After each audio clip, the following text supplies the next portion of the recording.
예, 다음은 중고도 치매 환자의 주요 정신행동 증상에 대한 구체적인 대처 방법에 대해서 말씀드리겠습니다.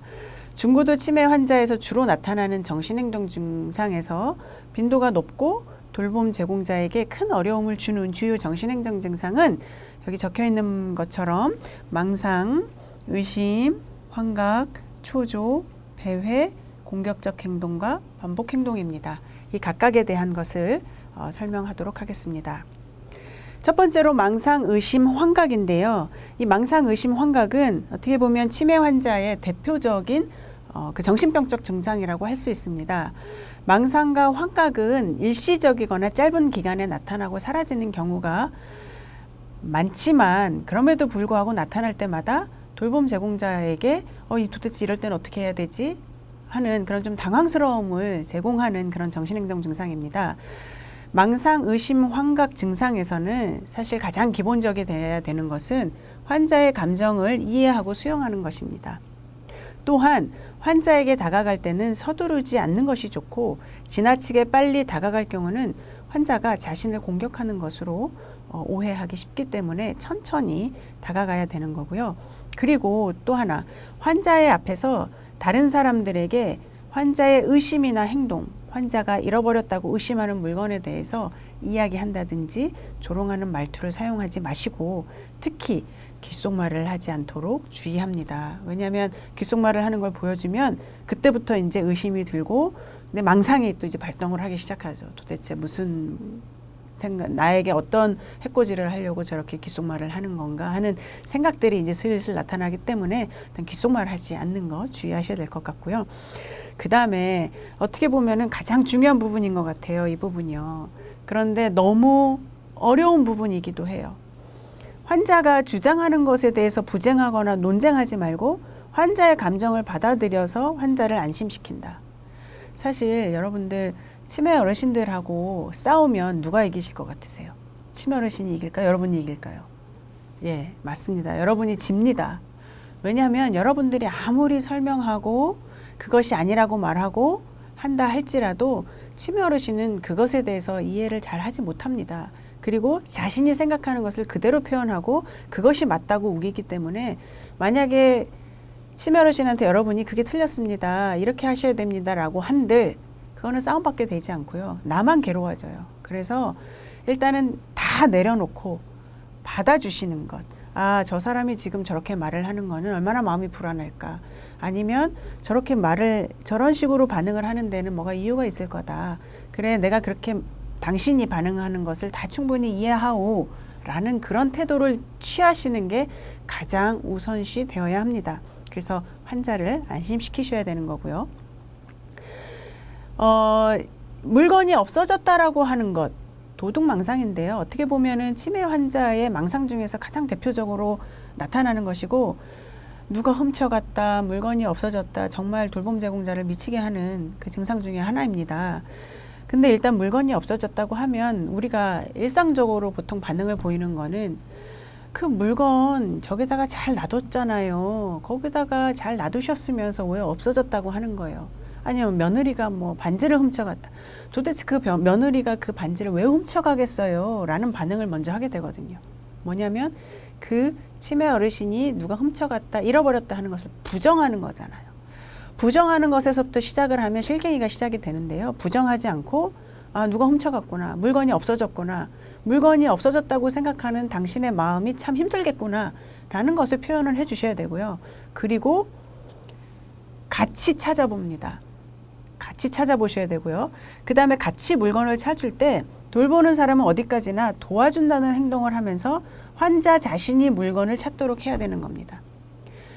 여기 기다려보세요. 제가 가서 찾아 가지고 올게요 해서 없어진 물건을 왜 치매 어르신이 그거를 잘 놔뒀거든요. 근데 어디다 뒀는지 잊어버리고 누가 훔쳐갔다, 물건이 없어졌다라고 이야기하는 경우가 많은데요.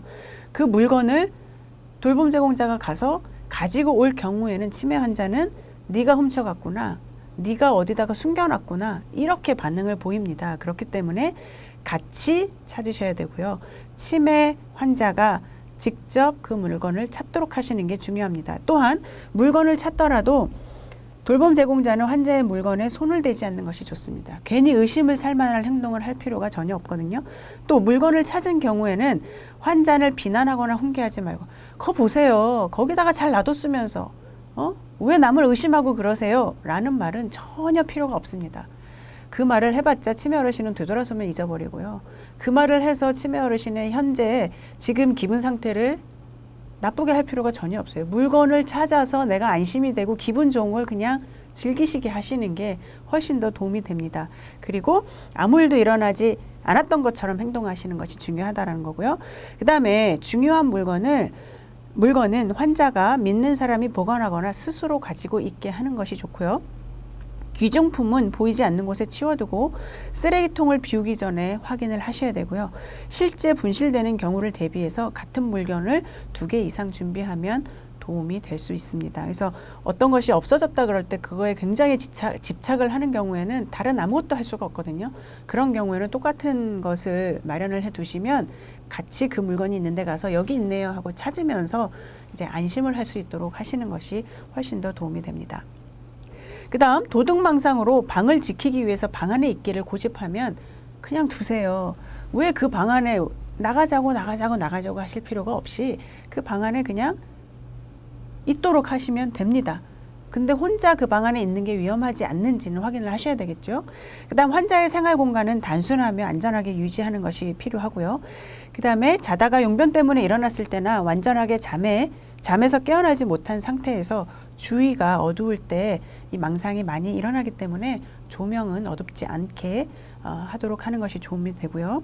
그 다음에 환시가 보일 경우에는 방의 조명을 그대로 켜두고 잠들게 하는 것도 도움이 됩니다. 그리고 혹시 환시처럼 보이게 만드는 요소들을 제거해 주시는 것도 굉장히 중요해요. 그러니까 어떤 치매 어르신 같은 경우에 어떤 일이 있었냐면 저녁에 이제 새벽녘에 이제 어스름풀에 하잖아요. 그런데 방 안에 세워두는 옷걸이가 있었던 거예요. 근데 그 옷걸이가 꼭 저승사자가 서 있는 것처럼 보이니까 저기서 저승사자가 나를 지금 내려다보고 있다. 어떻게 보면 망상 증상인 것처럼 보이기도 하지만 사실은 환시이기도 하거든요. 그럴 경우에는 그 옷걸이를 치워두시면 그런 증상이 없어집니다. 이거는 실제로 있었던 이야기이고요. 어떤 가족분들이 그렇게 하니까 정말 저승사자가 나타났다라는 말을 더 이상 하지 않더라라고 말씀을 하시더라고요. 그래서 어쨌든 그런 환경에서 뭔가 조금 그 의심을 사든지 환각 증상을 보일 만한 것들을 조정을 해 주시는 것이 도움이 됩니다. 그 다음에 전환요법을 적용을 하는 게 되게 도움이 되는데 이 전환요법은 어떻게 보면은 치매 어르신들의 정신행동 증상에 대처할 때 꽃이라고도 할 수 있는 그런 방법입니다. 이 전환이라는 건 뭐냐면 이 사람의 관심 분야를 다른 쪽으로 돌리는 거예요. 그러니까 예를 들면 누가 물건을 훔쳐갔다라는 생각에 꽂혀 있는 사람의 그 물건을 훔쳐갔다라는 생각을 다른 데로 돌리는 것. 그 다음에 누군가를 막 의심하는 그 생각을 다른 데로 돌리는 것. 환각을 거기에 막 저거 때문에 내가 너무 괴로워하는 이런 생각을 다른 데로 돌리는 것. 이 전환요법을 때때로 사용하시면 굉장히 효과를 볼 수가 있습니다. 그래서 전환요법에 활용할 수 있는 방법들은 뭐 이분이 좋아하는 음악을 틀어준다든지 운동에 참여를 하게 한다든지 대화를 한다든지 사진첩 보기, 애완동물과 놀기, 기타 등등 이분이 평소에 좋아하는 활동들 그것을 하도록 유도를 하시면 됩니다. 그것이 이제 전환요법인데요. 그리고 이러한 모든 비약물적 방법을 적용해 봤지만 효과가 없을 경우에는 전문의에게 알려서 이제 알리고 그러면 이제 약물 치료가 도움이 됩니다. 특히 이 망상, 의심, 환각각 같은 정신병적 증상은 다른 정신행동 증상과는 달리 약물이 생각보다 굉장히 잘 듣습니다. 그렇기 때문에 이런 정신병적 증상이 나타날 경우에는 이제 의사와 상의를 해서 약물 치료에 대한 것도 고려를 하시면 좋을 것 같습니다. 다음은 초조 행동입니다. 초조 행동은 아까 불안 증상과도 조금 연결이 된다고 볼 수 있는데요. 이 초조 행동은 이제 불안한 마음 때문에 생기는 여러 가지 신체적, 언어적, 반복 행동처럼 보이는 것들이 초조 행동입니다. 예를 들면 막 두 지점을 막 왔다 갔다 거린다든지요. 아니면은 뭐 종이를 접었다 풀었다 한다든지 아니면 이런 선반 같은 곳을 계속 쓱쓱쓱쓱 문지르고 다닌다든지 그 다음에 서랍을 마구 뒤졌다가 다시 정돈했다가 또 마구 뒤진다든지 이러한 것들 아니면 이상한 소리를 반복적으로 지른다든지 하는 것들이 다 초조 행동으로 간주가 됩니다. 이런 초조 행동이 나타날 때는 환자가 느끼는 문제를 빨리 발견하고 대처하는 게 가장 우선순위입니다. 그래야지만 아까 말씀드렸던 파국 행동으로 더 나아가는 것을 예방할 수가 있게 되는데요.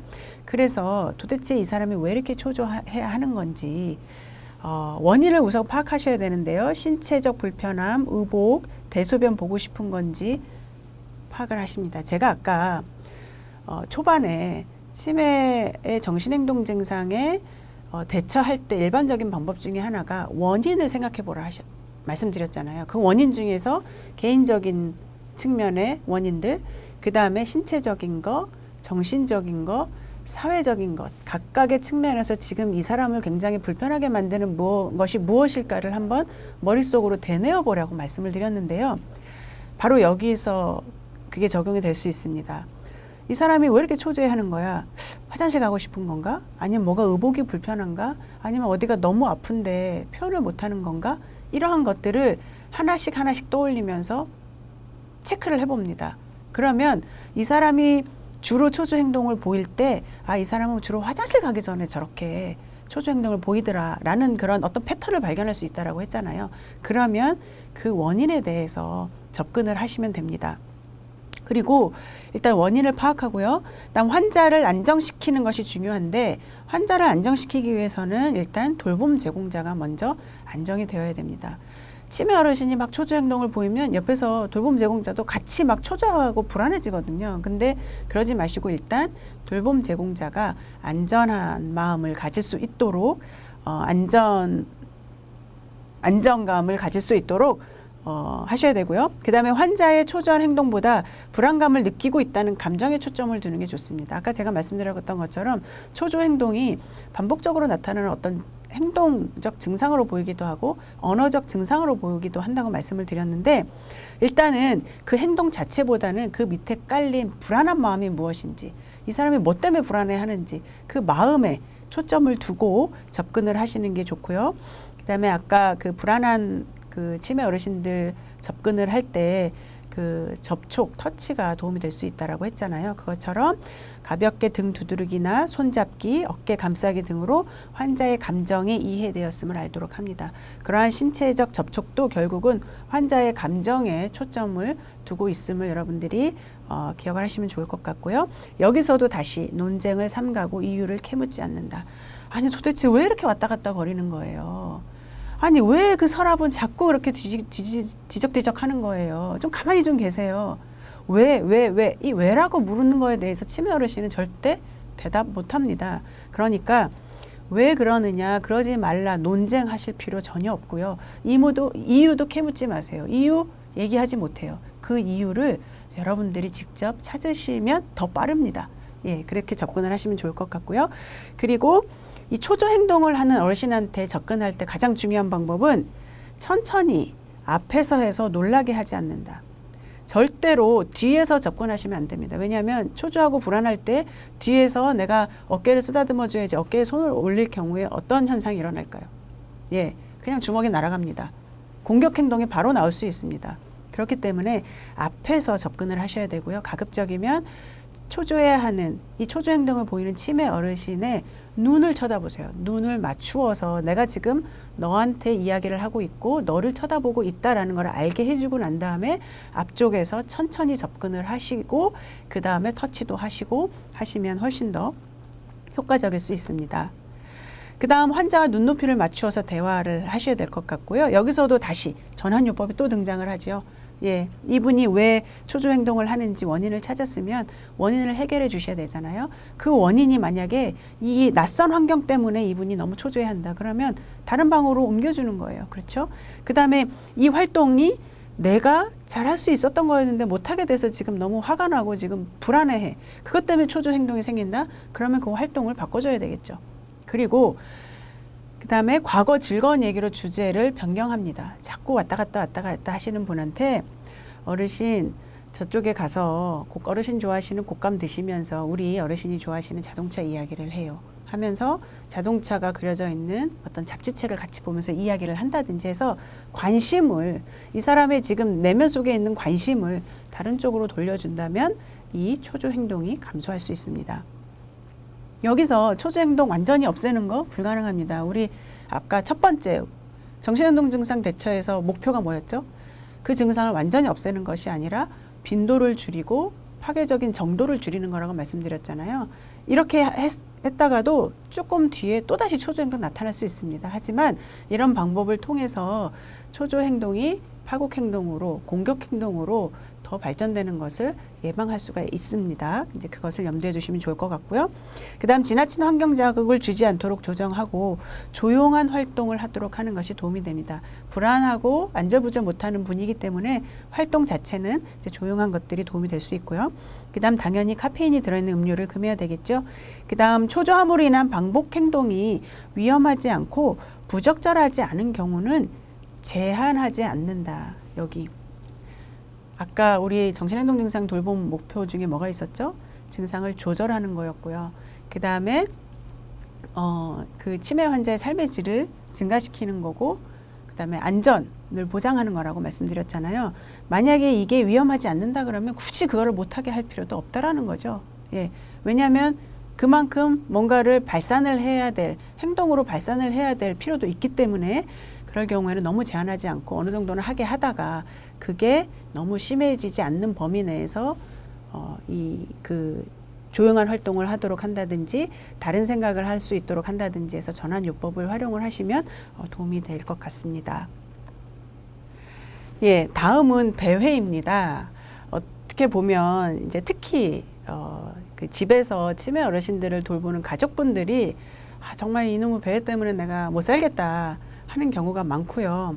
그 다음 또 재미있는 거는 이 배회, 특히 이 배회에 있어서만큼은 의사 선생님들도 도대체 이 약을 써도 배회에는 별로 효과가 없는 것 같다라고 도대체 이 배회를 조금 조정하기 위해서 어떤 약을 어떻게 써야 될지 참 난감하다 하는 부분이 이 배회입니다. 그래서 어떻게 보면 비약물적으로 접근하는 방법이 가장 또 잘 먹힐 수도 있는 방법이 배회일 수 있는데요. 일단 배회에 대해서 배회가 도대체 어떤 것인지를 먼저 말씀을 드리겠습니다. 배회를 여러분들이 보통 이제 말씀하실 때는 목적 없이, 그 다음에 방향도 없이 그냥 정처 없이 끊임없이 돌아다니는 행동을 배회라고 간주를 합니다. 그러니까 우리가 볼 때는 목적 없이 그냥 왔다 갔다 하는 게 배회처럼 보이는데 또 많은 연구들에서는 배회하는 치매 환자는 또 나름대로의 목적이 있다고도 이야기를 합니다. 그래서 우리가 목적이 없다라고 함부로 단언을 하지 말아야 되는데요. 그 다음에 또 하나는 이것이 배회다라고 하는 증상들이 굉장히 다양한 형태로 나타날 수 있다라는 것입니다. 근데 우리는 보통 그냥 밤에 돌아다니고 그냥 끊임없이 돌아다니고 밥도 안 먹고 돌아다니고 이런 것들만 배회로 생각을 하는데 그렇지 않고 여러 가지 형태가 있다라는 거를 이번 기회를 통해서 알아두시면 좋을 것 같습니다. 일단 첫 번째로 가장 대표적인 건 한 장소에서 다른 장소로의 빈번하거나 지속적인 이동이 배회입니다. 이때 이동하는 다른 장소는 주로 매번 같은 장소인 경우가 많습니다. 그렇기 때문에 그 주변을 계속 맴맴 거리면서 돌기도 하고요. 두 지점을 왔다 갔다 하면서 돌기도 하고요. 그러니까 여러 가지 패턴이 나타날 수 있는데 어쨌든 이동하는 다른 장소는 매번 같은 장소. 그렇기 때문에 반복적으로 나타나는 것이 특징입니다. 또 하나는 특정 물건이나 사람 또는 장소를 찾기 위한 지속적인 보행. 예를 들면 내가 살던 집에 갈 거야. 나 우리 집에 갈래. 하고 자꾸로 밖으로 나가게 되는데요. 그분은 내가 살던 과거의 집을 이야기하겠죠. 내가 살던 집에 갈 거야 라는 목적이 분명합니다. 근데 이 집이 본인이 살던 집이었음에도 불구하고 자꾸 내가 살던 집으로 갈 거야 하면서 찾아 나가는데 그럴 때 지속적인 보행이 발생을 하거든요. 그래서 이제 그런 것들도 배회이고요. 또 닥치는 대로 아무렇게나 행하는 보행. 어떤 특정 패턴이 보여지지 않습니다. 예를 들면 어떤 치매 환자는 그러니까 시설에 계시는 치매 환자 같은 경우에 배회하는 패턴이 자기 방에서 나와서 간호사 스테이션에 갔다가 그 다음에 거실에 갔다가 주방에 갔다가 다시 자기 방으로 오는 이런 일정한 패턴이 찍고 패턴이 계속 반복이 되는 사람이 있고요. 어떤 사람의 경우에는 복도 이쪽 끝에서 저쪽 끝만 계속 왔다 갔다 하시는 분도 계십니다. 근데 어떤 분 같은 경우에는 우리가 보통 랜덤 패턴이라고 하는데요. 닥치는 대로 아무렇게나, 그러니까 아무런 특정한 패턴이 없어요. 그러니까 이분은 그냥 아무대로 닥치는 대로 길이 있는 곳으로 그냥 다니는 거죠. 그러니까 이렇게 닥치는 대로 아무렇게나 행하는 보행도 배회에 포함이 되고요. 또한 금지된 구역이나 다른 사람의 개인 공간에 침입하는 보행도 배회의 정의에 포함이 됩니다. 특히 이런 경우는 노인 요양시설 같은 경우에서 발생을 할 수 있는데 이 치매 어르신이 자기 방에서 나와서 그냥 복도만 왔다 갔다 하면 좋겠는데 꼭 가지 말라는 곳, 출입금지 해놓은 데를 어떻게 빠져나가는지 거기를 꼭 들어간다든지 아니면 다른 어르신들이 계신 방을 방방에 다니면서 다 물건을 헤집어 놓는다든지 방해를 하는 거예요. 이렇게 금지된 구역, 가지 말라고 하는 구역, 이런 구역에 그냥 들어가는 행동도 배회의 정의에 포함이 됩니다. 그 다음 의도하지 않은 이탈을 초래하는 보행. 즉 예를 들면 우리 치매 어르신들 배회 때문에 생기는 가장 대표적인 게 나가서 길을 잇는 거잖아요. 나가지 말라고 해도 어느 순간인가 딱 빠져나가던 건 그거를 우리가 이탈 행동이라고 하는데요.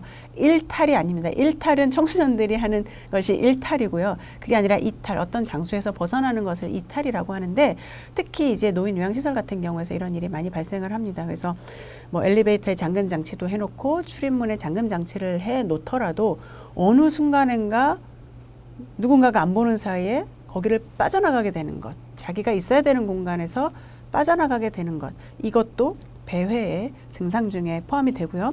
특정 목적지가 없이 오랫동안 지속되는 보행, 당연히 배회이죠. 그다음에 안달하거나 안절부절 못하는 보행. 우리가 어떻게 보면은 초조 행동하고 굉장히 비슷하게 나타나는데요. 두 지점을 왔다 갔다 하는 경우가 있는데 이것도 배회의 특정 형태에 포함이 됩니다. 그리고 쉽게 단념시키거나 다른 일로 전환시킬 수 없는 보행.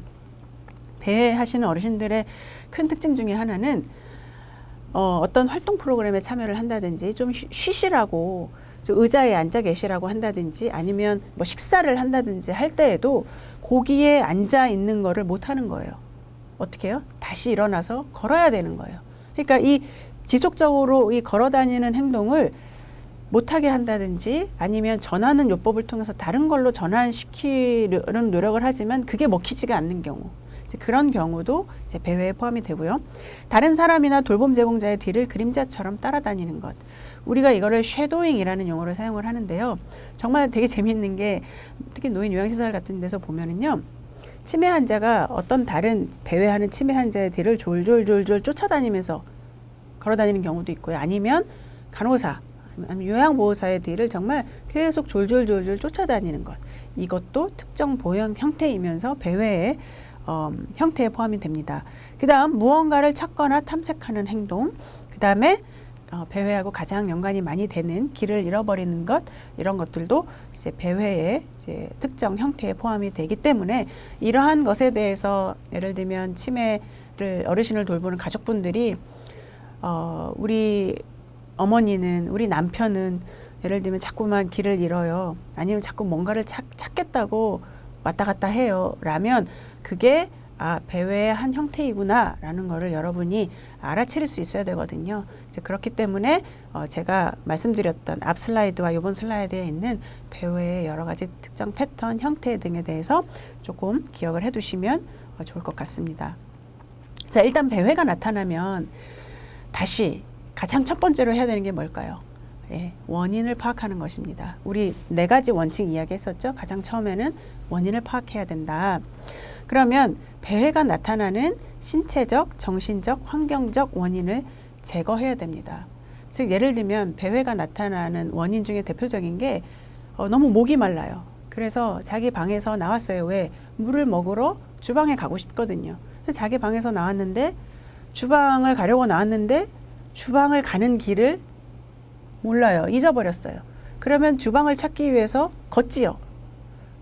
걷는데 주방은 못 찾고 결국은 또 내가 목이 말라서 물을 먹으러 가고 있다라는 사실도 또 잊어요.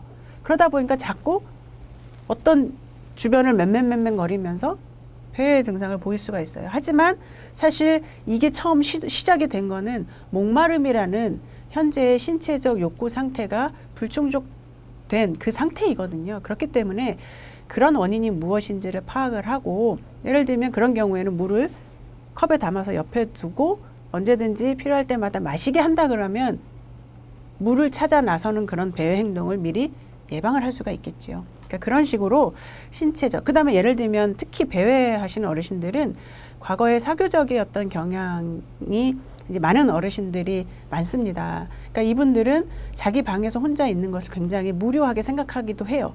그러면 뭐예요? 외로움이라든지 무료함, 이런 정신적 원인이 배회를 일으키게 하는 원인이 됩니다. 그렇죠? 그래서 누군가 말을 할 상대를 찾아서 내 방에서 나가서 그 상대를 찾아서 또 가는 거죠. 예, 그런 것이 이제 정신적 원인이 될 수가 있고, 환경적 원인 같은 경우에는 예를 들면 굉장히 복잡한 환경, 어떤 시설 같은 경우에, 아니면 명절에 가족들이 많이 모인다든지 낯선 사람들이 많이 모이게 되는 경우는 평상시와 다른 굉장히 오버웰름한 그런 환경이 됩니다. 치매 어르신한테는. 그러면 그 환경에서 좀 벗어나서 나 혼자 있고 싶을 때가 있어요. 그렇죠? 그런 경우에는 그 환경에서 벗어나기 위해서 이 자리를 뜨는 건데, 돌봄 제공자 입장에서는 저 사람 또 배회 시작한다, 이렇게 이야기할 수가 있거든요. 그렇다 그러면 그분이 그 자리를 떠나서 조용한 곳에 혼자 있게 해주는 방법이 또 다른 배회를 막는 방법이 될 수 있기 때문에, 배회의 신체적, 정신적, 환경적 원인이 무엇인지를 파악하고 그것을 제거하는 것을 가장 첫 번째 단계로 생각을 하시면 되겠습니다. 그리고 이런 원인을 제거하기 위해서는 아까 뭐라 그랬죠? 증상 기록지를 활용하라고 했잖아요. 그래서 배회의 기간, 시기, 형태 등을 관찰해서 기록합니다. 그리고 이 사람의 개인적 특성이 어떤 게 있었는지, 이 사람은 사교적인 사람이었는지, 아니면은 이 사람의 성격은 스트레스가 쌓이면 뭔가를 에너지를 발산하면서, 걷는 것들을 통해서 에너지를 발산하면서 스트레스를 해결하는 그런 성격의 사람인지, 이런 기본적인 모든 내용들을 파악을 하면서 이 사람이 배회가 왜 발생하는지에 대해서 연구를 하셔야 됩니다. 그리고 그러한 배회가 발생할 수 있는 상황을 예방을 하면 되겠죠. 그리고 이 부분도 중요한데요. 과거에는 사실 치매 어르신의 배회는 가급적이면 그거를 억제하는 방법으로 접근을 했습니다. 근데 이제 최근에는 그러지 말자. 이게 이 치매 어르신한테 해가 되지 않는다면, 위험한 곳에서 걷다가 넘어진다든지 길을 잃는다든지 이런 해가 되는 상황이 아니라면 배회를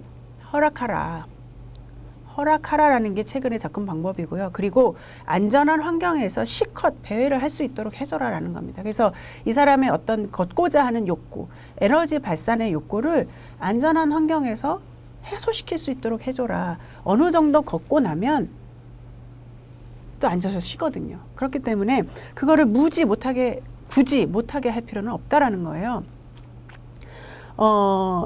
그래서 예를 들면 그런 중재 방법이 있습니다. 규칙적으로 걷기 운동을 하게 된다면 일정 시간에, 그러면 야간 배회나 주간의 배회를 줄일 수 있다라는 연구 결과들이 있습니다. 왜냐하면 이 사람이 자꾸 어떤 시간에 배회를 하니까 그 시간에 운동을 할 수 있는, 예를 들면 시설이면 시설에서 배회로를 따라서 규칙적으로 걷게 하는 거죠. 그러니까 에너지를 발산할 수 있는 어떤 특정 프로그램을 일정 기간 동안 한다 그러면 배회가 감소하더라라는 연구 결과도 있습니다. 이제 이런 것들을 보면 배회를 어떻게 하면 허락할 수 있는지, 어떻게 하면 제한을 할 수 있는지, 제한할 때는 어떤 방법을 사용을 해야 되는지에 대한 힌트를 얻을 수가 있을 것 같다고 생각합니다. 그 다음은 시각적인 환경을 제공을 하는 건데요. 익숙한 물건, 가구, 사진으로 불안감을 감소시키고 과거를 회상하게 합니다. 그리고 글자나 그림을 붙여서 위치를 잘 알 수 있도록 하는 것이 도움이 됩니다. 그래서 치매 어르신들이 보통 배회를 할 때 이 시선이 정면을 보는 것이 아니라 이렇게 아래쪽을 봅니다. 그러니까 자기가 가는 길을 따라서 저 앞쪽을 보기 때문에 사실 높이가 높은 곳에 있는 안내 표지판 같은 것들을 잘 볼 수 없습니다. 그렇기 때문에 치매 어르신이 배회를 할 때 그 시선의 높이에 맞는 곳에다가 방향을 가르쳐주는 화살표 같은 걸 표시를 한다든지, 아니면 자신의 방을 표시할 수 있는 특정 물건을 제시를 한다든지 하는 것들을 통해서 자기의 방을 잘 찾아갈 수 있게 하는 것, 것을 통해서 이제 배회를 감소시킬 수가 있고요. 그 다음에 특히 이 여러 가지 시각적인 자극들, 벽 같은 곳에다가 그림을 붙여 놓는데요. 그 그림이 그냥 평면에 있는 그림이 아니라 입체적인 그림이에요. 그래서 그래서 이제 그거를 보고 손으로 만지고 할 수 있는 이제 그런 장식품들인데요. 이제 그런 것들을 걸어 놓으면 배회를 멈추고 그 물건에 관심을 보이고 만지면서 쉽니다. 예, 이제 그런 계기를 마련해 줄 수 있는 그런 시각적 자극을 제공을 하는 것이 도움이 될 수 있습니다. 다음, 환자의 곁에서 함께 걸으면서 주의를 다른 곳으로 돌린다. 여기 또 전환요법이 나오지요. 예, 그래서 이젠 다리가 아프니 집에 가시지요. 혹은 길을 잘 모르겠으니 집에 가서 알아보고 가시지요. 라면서 이제 야외에서 배회를 하는, 집에 안 가겠다고 야외에서 배회를 하는 경우에는 이제 이런 식으로 이야기를 하고, 또 집에 가서 아버님 좋아하시는 맛있는 곶감을 먹고 다시 또 나오지요 하면서 일단은 이제 걷는 거는 그만하고 곶감에다가 이제 초점을 두고 집에 가는 것에 목표를 두고 관심을 돌려서 일단 그 배회를 멈추게 하는 그런 방법들이 도움이 될 수 있습니다. 그리고 지역사회에서 이제 가족분들이 치매 어르신의 배회를 대처를 할 때 가장 중요한 부분이 이 부분이죠. 환자가 밖에 나가서 길을 잃을 경우에 대비해야 한다라는 것. 그래서 나가는 거를 알기 쉽게 하기 위해서 현관에 종을 달다든지 출입문을 가린다든지, 출입문을 가린다라는 건 다른 의미가 아니고요. 일단 손잡이 같은 거를 손잡이가 안 보이게 다른 걸로 이제 장식을 하는 겁니다. 일단 손잡이가 보이면 그거를 보는 순간 열고 나가고 싶은 충동이 생기기 때문에 이제 그거를 가리는 게 도움이 되고요. 또 출입문을 가리는 방법 중에 하나는 출입문에다가 예를 들면 어떤 장식장이라든지 벽장 같은 그런 그림을 붙여둡니다. 그러면 그것을 출입문으로 인지하지 못하고 거기에 벽장이 있는 것으로 알기 때문에 그쪽으로 가지 않아요. 치매 어르신들이. 예, 그래서 이런 그런 출입문을 가리는 다양한 방법을 한번 활용해 보시는 것도 도움이 될 수 있고요. 그 다음에 미리 이웃이나 아파트 경비원 등에게 환자 상태에 관해서 양해를 구해서 길을 잃어서 치매 어르신을 갑자기 이제 밖으로 나가서 찾지 못하게 될 경우에 도움을 구하기가 좋고요. 그 다음에 경찰에게 미리 연락을 해두면 길을 잃고 난 다음에도 이제 찾아서 바로 집으로 모시고 올 수 있게 할 수 있습니다. 그다음 목걸이, 팔찌에 환자의 이름과 주소, 연락처 등을 기록해서 착용을 하게 하는 게 중요한데요. 그때는 옷 안쪽에 눈에 잘 띄지 않게 부착을 하는 것이 도움이 됩니다. 왜냐하면 일단 팔에, 목에 건 경우에는 그런 것들이 이제 걸리적거리니까 이거를 그냥 없애버리는 경우들이 많거든요. 그렇기 때문에 이제 옷 안쪽에다가 붙인다든지, 요즘은 그 판박이처럼 그 주소랑 이름을 대고 다리미 같은 거를 누르면 거기에 이게 딱 타투가 뭐지요? 용어가 갑자기 생각이 안 나네요. 문신을 하는 것처럼 옷에다가 이렇게 주소와 연락처를 이렇게 좀 찍어두는 그런 것들이 또 도움이 되기도 하고, 또 이제 외국에서 나온 연구들 중에는 이제 이런 치매 어르신이 주로 입으시는 옷에 이렇게 형광 물질로 그냥 우리가 눈에 볼 때는 보이지 않지만 특전 후레쉬 같은 거를 비추면 그게 보일 수 있도록, 그래서 이분이 배회 어르신이고 지금 길을 잃었구나 하는 것들을 금세 알아챌 수 있는 그런 보이지 않는 방법들을 이제 적용하는 그런 연구 결과들도 많이 발표가 되고 있습니다. 다양한 방법들을 활용해 볼 수 있을 것 같습니다. 그리고 환자가 배회할 때 낙상이나 미끄러움을 방지할 수 있도록 안전한 환경을 조성하고 집안을 어둡게 하지 않는 것도 중요하고요. 그 다음에 배회 감소에 도움이 되는 다양한 방법을 사용해 보면 좋을 것 같습니다. 그래서 집 청소나 산책, 목욕 등 건설적인 일거리를 주는 건데요. 여기서 우리가 또 한 가지 생각을 해봐야 될 거는, 아까 제가 첫 부분에서 말씀드렸던 거 있죠. 치매 어르신의 정신행동 증상에 대처할 때는 그들한테 아직도 남아있는 힘, 기억, 능력을 활용해야 된다고 했잖아요. 그것처럼 이 치매 어르신들도 내가 뭔가가 좀 도움이 되고 쓸모 있는 인간이고자 하고 싶은 그런 욕구들이 있습니다. 이제 그거를 제대로 말로 표현하지 못하고 하다 보니 여러 가지 정신행동 증상으로 나타나게 되는데, 배회도 마찬가지입니다. 그래서 뭔가 건설적인 일거리를 준다면, 예를 들면 집 청소를 시키는데 예를 들면 선반 위에 먼지를 닿게 한다든지 화분 나뭇잎에 먼지를 닿게 한다든지 공구함을 정리하게 한다든지 하는 이런 건설적인 일거리를 주는 것이 또 치매 어르신의 배회를 예방할 수 있는 좋은 방법입니다. 그리고 쉴 수 있는 장소를 곳곳에 마련해둬서 이제 의자 같은 것들을 복도 중간중간에 두면 왔다 갔다 하다가 거기 앉아서 쉴 수가 있기 때문에 이렇게 쉴 수 있는 장소를 마련해 두고요.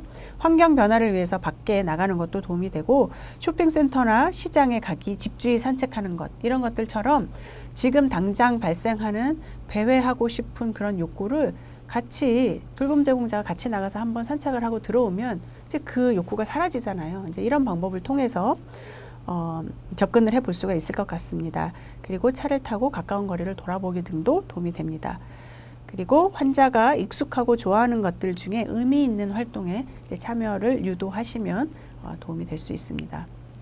아까 제가 말씀드렸던 것처럼 규칙적인 운동이에요.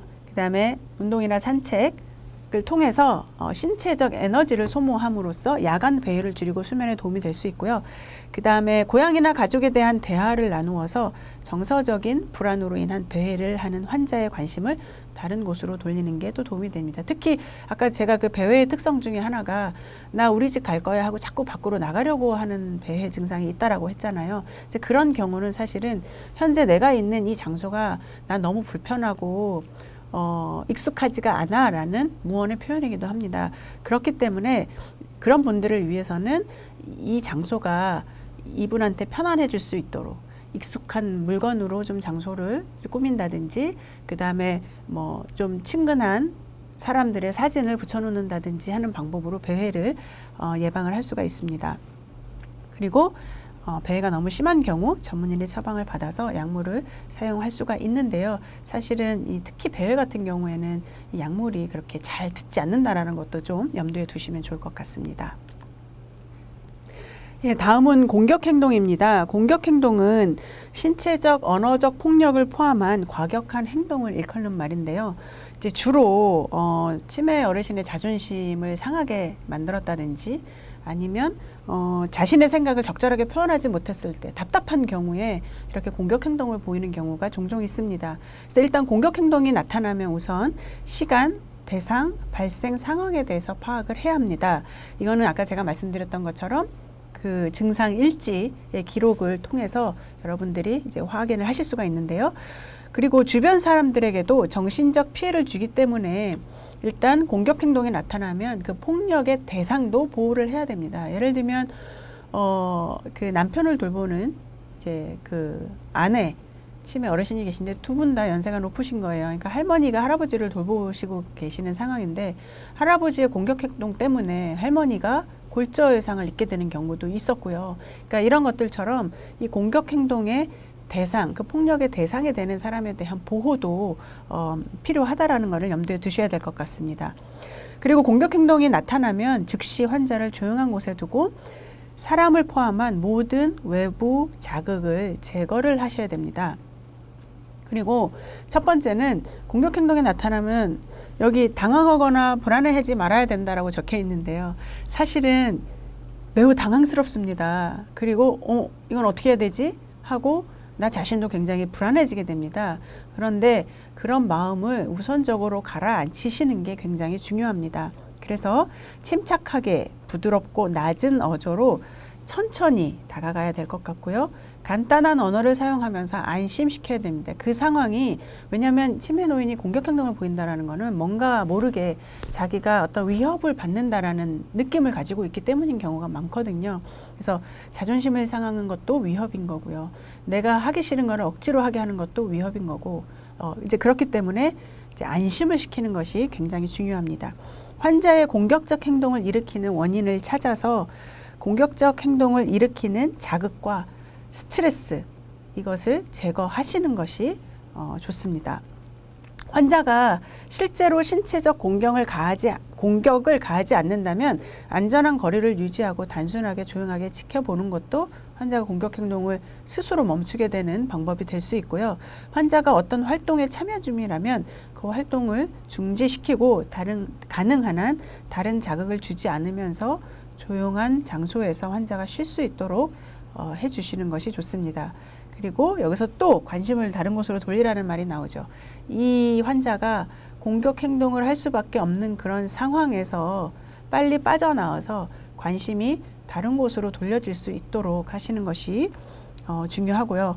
그리고 공격적 행동이 진정된 후에는 왜 그런 행동을 했는지 질문을 한다든지, 그 다음에 환자에게 공격적 행동에 대해서 상기시키지 않습니다. 아까 나한테 그렇게 했는데 그건 잘못된 거 아니에요? 도대체 왜 그렇게 하셨어요?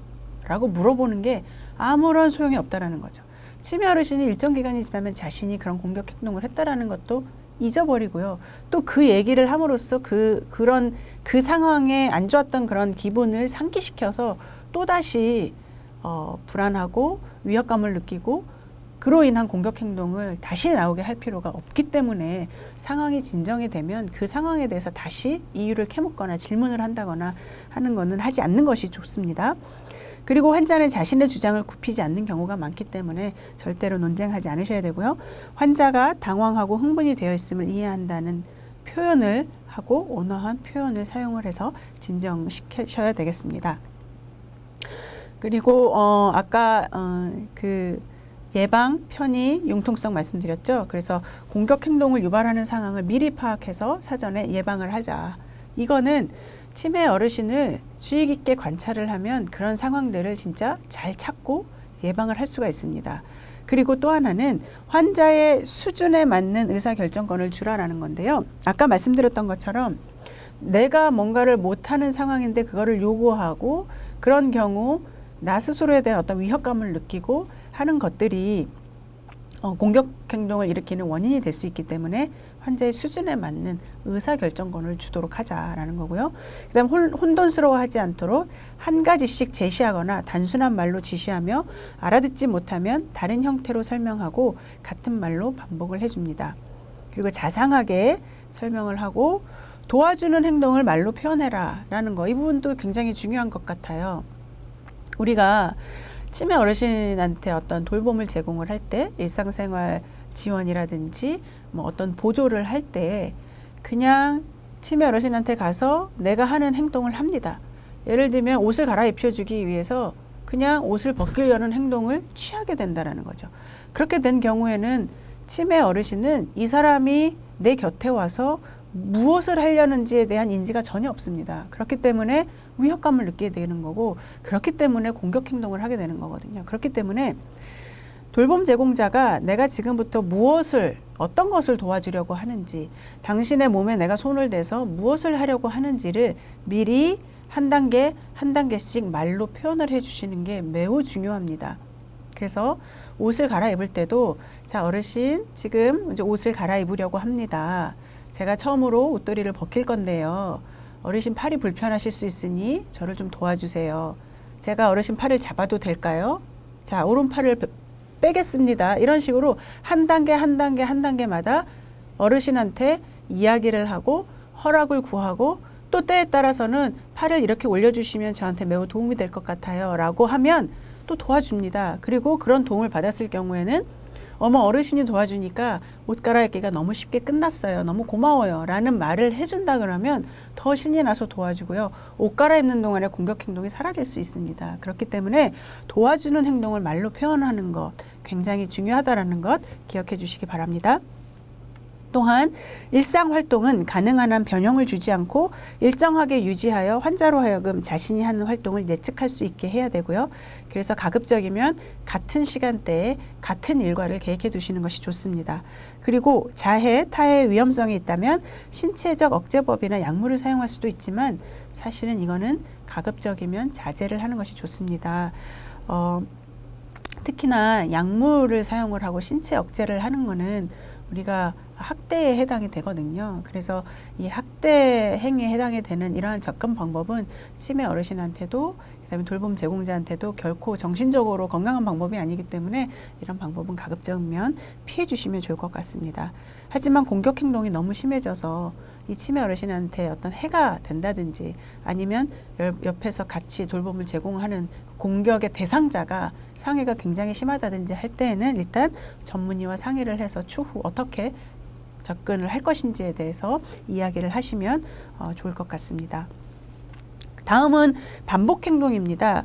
반복 행동은 아까 초조 행동하고도 굉장히 연관이 되어 있습니다. 아까 제가 초조 행동 중에서 행동으로 나타나는 반복 행동, 언어로 나타나는 반복 행동이 초조 행동에 포함이 될 수 있다고 말씀을 드렸는데요. 그렇기 때문에 반복 행동도 마찬가지로 환자가 느끼는 문제를 빨리 발견하고 대처하는 것. 초조 행동, 반복 행동이 나타날 때는 도대체 왜 그렇지? 원인을 빨리 찾아내고 빨리 대처하는 것이 매우 중요합니다. 사실은 반복 행동이 나타나면 저희가 그렇게 이야기를 하죠. 인내를 가지고 대처하세요. 근데 치매 어르신을 돌보는 가족분들, 다른 돌봄 제공자분들이 인내를 가지고 대처를 함에도 불구하고 끊임없이 같은 상황이 반복이 되다 보면 진짜 정말 미쳐버리기 일보 직전입니다. 그래서 사실은 이 반복 행동이 나타날 때 내가 빨리 대처하고 원인이 무엇인지 찾고 하는 것을 생각할 경황이 없기도 해요. 하지만 일단 내가 한 가지 이 문제를 좀 해결을 해야겠다라는 어떤 목표의식이 생긴다 그러면 아까 제가 말씀드렸던 것처럼 지속적으로 관찰을 하고 난 다음에 타겟을 하나로 정하고 난 후에 원인이 무엇인지 파악하고 이것을 해결할 수 있는 방법을 여러 번 시도를 해보시다 보면 나름대로 노하우가 생기고 반복 행동에 대처를 하실 수가 있습니다. 그래서 아까 말씀드렸던 것처럼 어떤 신체적 불편함이 있는 건지 그리고 정서적인 불편함이 있는 건지 이런 원인을 찾아보셔야 될 것 같고요. 그다음에 환자를 안정시키기 위해서는 돌봄 제공자가 먼저 안정이 되어야 된다. 아까 초조 행동의 대처 방법과 같습니다. 그다음 반복적인 행동보다는 그 행동에 포함된 감정에 초점을 맞춰야 된다는 것. 아까도 말씀드렸었죠. 그리고 환자의 감정이 이해되었음을 알도록 하는 것이 도움이 됩니다. 논쟁을 삼가고 이유를 캐묻지 않습니다. 예를 들면 아들이 언제 퇴근해서 집에 오니? 하고 7시에 와요. 또 조금 있다 아들이 언제 퇴근해서 집에 오니? 7시에 와요. 지속적으로 물어보는데 대답을 하다 지치면 당연히 그렇게 나옵니다. 아니 왜 물었던 걸 자꾸 묻고 그러세요. 도대체 왜 이렇게 자꾸 질문을 하시는데요? 라고 하면 치매 어르신은 사실은 할 말이 없습니다. 예, 왜냐하면 본인이 질문을 했다라는 것 자체도 잊고 있고요. 정말 아들이 몇 시에 오는지 궁금해서 물은 건데 왜 내가 자꾸 같은 질문을 한다고 나한테 물어보는지 오히려 그 상황을 더 이해 못하게 되는 경우가 많거든요. 그렇기 때문에 논쟁을 삼가고 이유를 캐묻지 않는다. 그리고 환자에게 접근할 때는 천천히 앞에서 해서 놀라지 않게 한다라는 것도 초조 행동의 대처 방법과 비슷한 상황입니다.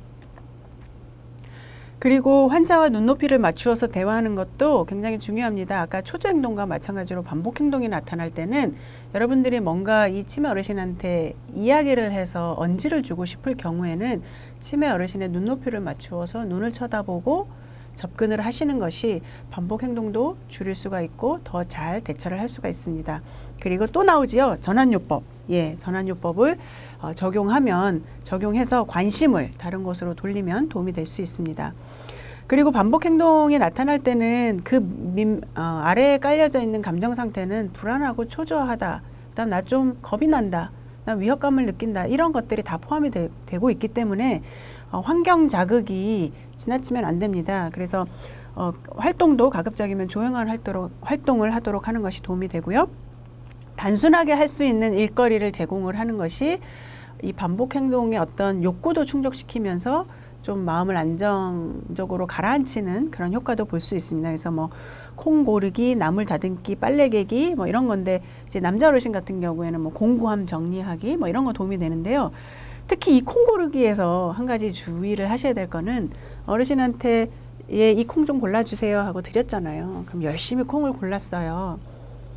그러고 난 다음에 콩을 다 고르고 나면 아우 너무 수고하셨어요. 고맙습니다 하고 이거를 치워야 될 텐데요. 치우고 자 여기 콩이 더 있으니까 더 해주세요 라고 해야 될 텐데 다 이거를 기껏 콩을 골랐는데 다시 또 확 쏟아서 어르신이 보는 앞에서 확 쏟아서 콩 또 골라주세요 그러면 안 해요. 그리고 화를 내요. 예, 그렇기 때문에 어르신이 기껏 열심히 수행하신 이 업무를 그 앞에서 다시 무가 되게는 하지 않으시는 것, 그것도 좀 기억을 해주시면 좋을 것 같습니다. 그리고 이렇게 단순하게 할 수 있는 일거리를 제공한 다음에 그런 도움을 주고 난 다음에는 반드시 도와주셔서 고맙다, 그 다음에 너무 도움이 됐다, 뭐 이렇게 칭찬의 말씀을 해주시면 훨씬 더 좋겠습니다. 다음, 카페인이 들어있는 음료수 금해야 될 거고요. 반복 행동이 위험하지 않고 부적절하지 않은 경우는 제한할 필요가 없다라는 것 다시 한번 말씀을 드립니다. 그리고 같은 질문 반복할 때 정말 괴로워요. 이거 여러분 경험해 보신 분들은 다 아실 것 같은데요. 같은 질문을 반복할 때는 새로운 질문이기 때문에 질문이 받은 적이 없었던 것처럼 흥미있는 것처럼 행동하면서 답을 해서 안심을 시켜야 된다는 것. 너무 이렇게 하고 싶은 마음 굴뚝 같은데 참 쉽지 않습니다. 하지만 그럼에도 불구하고 이렇게 하시는 것이 그 다음에 이 반복 행동 때문에 생기는 어떤 공격 행동이나 격양 행동이나 파국 행동이나 뭐 이런 것들 예방할 수 있지 않을까 하는 생각이 듭니다. 그리고 가끔씩은 전에 말씀하신 것 같은데 아주 흥미있는 이야기입니다로 반응을 하면서 이미 한번 당신이 이야기했다라는 거를 간접적으로 언지를 하는 방법은 사용하실 수 있습니다.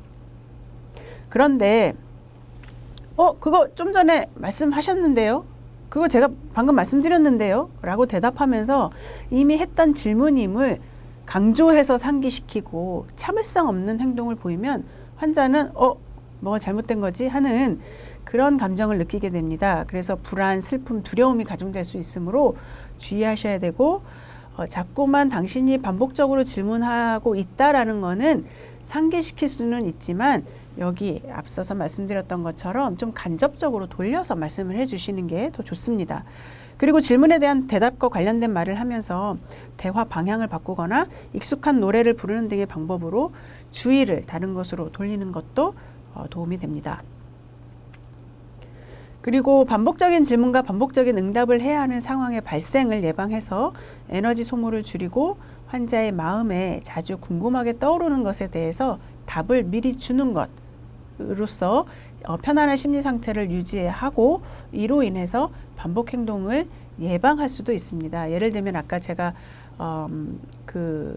틀니가 없어져서 불안한 경우에 옆에 두면 좋다고 했잖아요. 이제 그런 것처럼 반복적으로 질문을 하는 것에 대해서 답을 미리 종이에다가 써서 어르신이 주로 보는 곳, 테이블에 주로 앉으셔서 보시면 테이블에, 아니면 냉장고에, 아니면 달력 귀퉁이에 이렇게 그 답을 써서 아예 거기다가 붙여 놓으시면요. 질문을 달력을 보면서 언제 와? 라는 거를 질문을 하려고 봤더니 이때 온다라고 표시가 돼 있잖아요. 답이 있잖아요. 그러면 반복 질문을 예방을 할 수가 있습니다. 그래서 이런 방법이 도움이 됩니다. 사실 제가 어떤 가족분한테 이런 방법을 좀 써보세요 라고 말씀을 드렸는데 그분이 나중에 오시더니 그 방법이 진짜 먹히더라면 그렇게 좋은 방법이 있었는데 맨날 실갱이를 했다고 그렇게 말씀하시는 분들도 계셨거든요. 그래서 이런 방법도 사용해 보시면 좋을 것 같습니다. 다음은 중고도 치매 환자의 기타 정신행동 증상에 대한 구체적인 대처 방법에 대해서 말씀드릴게요. 지금부터 말씀드릴 기타 그 정신행동 증상은 사실은 빈도는 낮을 수 있어요. 그렇지만 돌봄 제공자한테는 굉장한 어려움을 주는 그런 정신행동 증상입니다. 빈도가 낮다 보니까 사실은 뭐 별로 이렇게 탐탁치 않게 생각하기도 하고 관심을 적게 둘 수도 있지만 일단 이런 증상이 발생을 하면 돌봄 제공자는 너무 괴로운 증상들이거든요. 그래서 이런 증상들이 나타날 때는 어떻게 해야 되는지 구체적인 방법에 대해서 좀 살펴보도록 하겠습니다. 예, 수면장애입니다. 수면장애를 보이시는 그 치매 어르신들에 대해서 가족분들이 가장 많이 컴플레인을 하시는 부분이, 불만을 토로하시는 부분이 도대체 한밤에 깨서 돌아다닌다. 즉 야간 수면 행동 때문에 매우 괴로워하시는데요. 이 수면 장애로 인한 것은 가족분들 뿐만이 아니라 치매 어르신들한테도 좀 부정적인 영향을 초래합니다. 결과를 초래합니다. 예를 들면 낮 동안의 활동이 제한이 되고요. 그 다음에 밤에 깨서 돌아다니다 보니까 낙상 등의 사고의 위험이 증가되게 됩니다. 그렇기 때문에 가급적이면 이 규칙적인 생활을 통해서 수면 장애를 좀 예방을 할 수 있다면 좋을 것 같습니다. 수면 장애가 있는 치매 어르신들의 접근 방법은요. 일단은 침실 환경을 변화시키지 말고 수면에 적절하게 유지하는 것이 중요합니다. 그래서 조명, 소음, 온도 같은 것들을 이 치매 어르신이 가장 좋아하는 수준으로 이제 수정을 해주시면 좋을 것 같고요. 그 다음 여러분들이 기본적으로 아시는 부분일 것 같아요. 저녁 동안의 음식 섭취를 제한하고 커피, 알코올, 콜라와 같은 어떤 카페인이 들어있는 음료를 제한을 하는 것. 그렇지만 배고픔이, 우리도 배가 고프면은 잠이 안 오잖아요. 그래서 배고픔이 불면의 원인일 수 있기 때문에 가벼운 간식이나 따뜻한 차, 우유 등을 섭취를 통해서 이제 수면을 좀 잘 취하실 수 있도록 하면 좋을 것 같고요. 그 다음 치매 환자가 밤에 깨서 외출을 하려고 할 경우에는 함께 나가서 진정될 때까지 사실 한 바퀴 돌고 오는 것도 도움이 되기는 합니다. 왜냐하면 만약에 그걸 안 하겠다고 우기면 밤새도록 밖으로 나가겠다고 문 앞에서 서성거리기도 하거든요. 그러면 오히려 그것이 더 밤 동안의 시간을 다 써버리는 결과를 초래하기 때문에 잠깐 나갔다가 다시 들어오면 도움이 될 것 같고요. 수면 장애를 유발할 가능성이 있는 약물을 중단하거나 수면에 영향을 주지 않는 약물로 교체하는 것, 즉 약물이 혹시 원인이 되지 않는지, 그렇다 그러면 그 약물을 조정을 하는 것이 필요하고요. 수면 장애가 심한 경우는 전문의의 처방에 따라서 약물 치료를 병행할 수 있습니다. 다음은 거부에 대한 겁니다. 다른 말로는 저항이라고도 하는데요.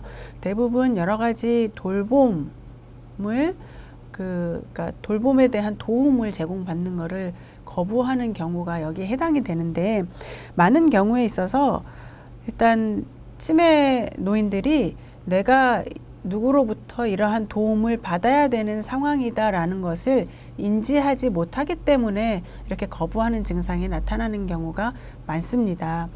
가장 대표적인 게 식사 거부인데요. 식사를 거부하면 사실은 가족이나 아니면 돌봄 제공자 입장에서는 굉장히 당황스럽습니다. 이제 식사를 못하게 되면 그 식사 후에 먹어야 하는 약도 못 먹게 되고요. 그 다음에 식사 거부가 지속이 되다 보면 영양의 불균형이 생기고, 영양의 불균형이 생기다 보면 영양 불균형으로 인한 또 기타 여러 가지 건강 문제들이 발생을 합니다. 대표적인 게 그 선망이거든요. 그렇기 때문에 이 치매 어르신이 식사를 잘 할 수 있도록 하는 것이 굉장히 중요하다 보니 식사 거부가 나타나는 상황에서 돌봄 제공자들은 굉장히 당황을 하게 됩니다. 이렇게 식사 거부가 나타날 때에는 식사 전에 환자의 몸 상태를 충분히 살피고 입안에 염증이나 발적, 부종이나 통증이 있는 것인지 확인을 하시는 것이 중요합니다. 그러니까 즉 우리도 그러니까 잇몸이 붓거나 입안에 뭐가 생기면은 밥 먹기가 쉽지 않잖아요. 이제 그런 것처럼 치매 어르신의 구강 상태를 먼저 확인하고 필요시 이제 의사의 진료를 받게 하는 것이 좋습니다.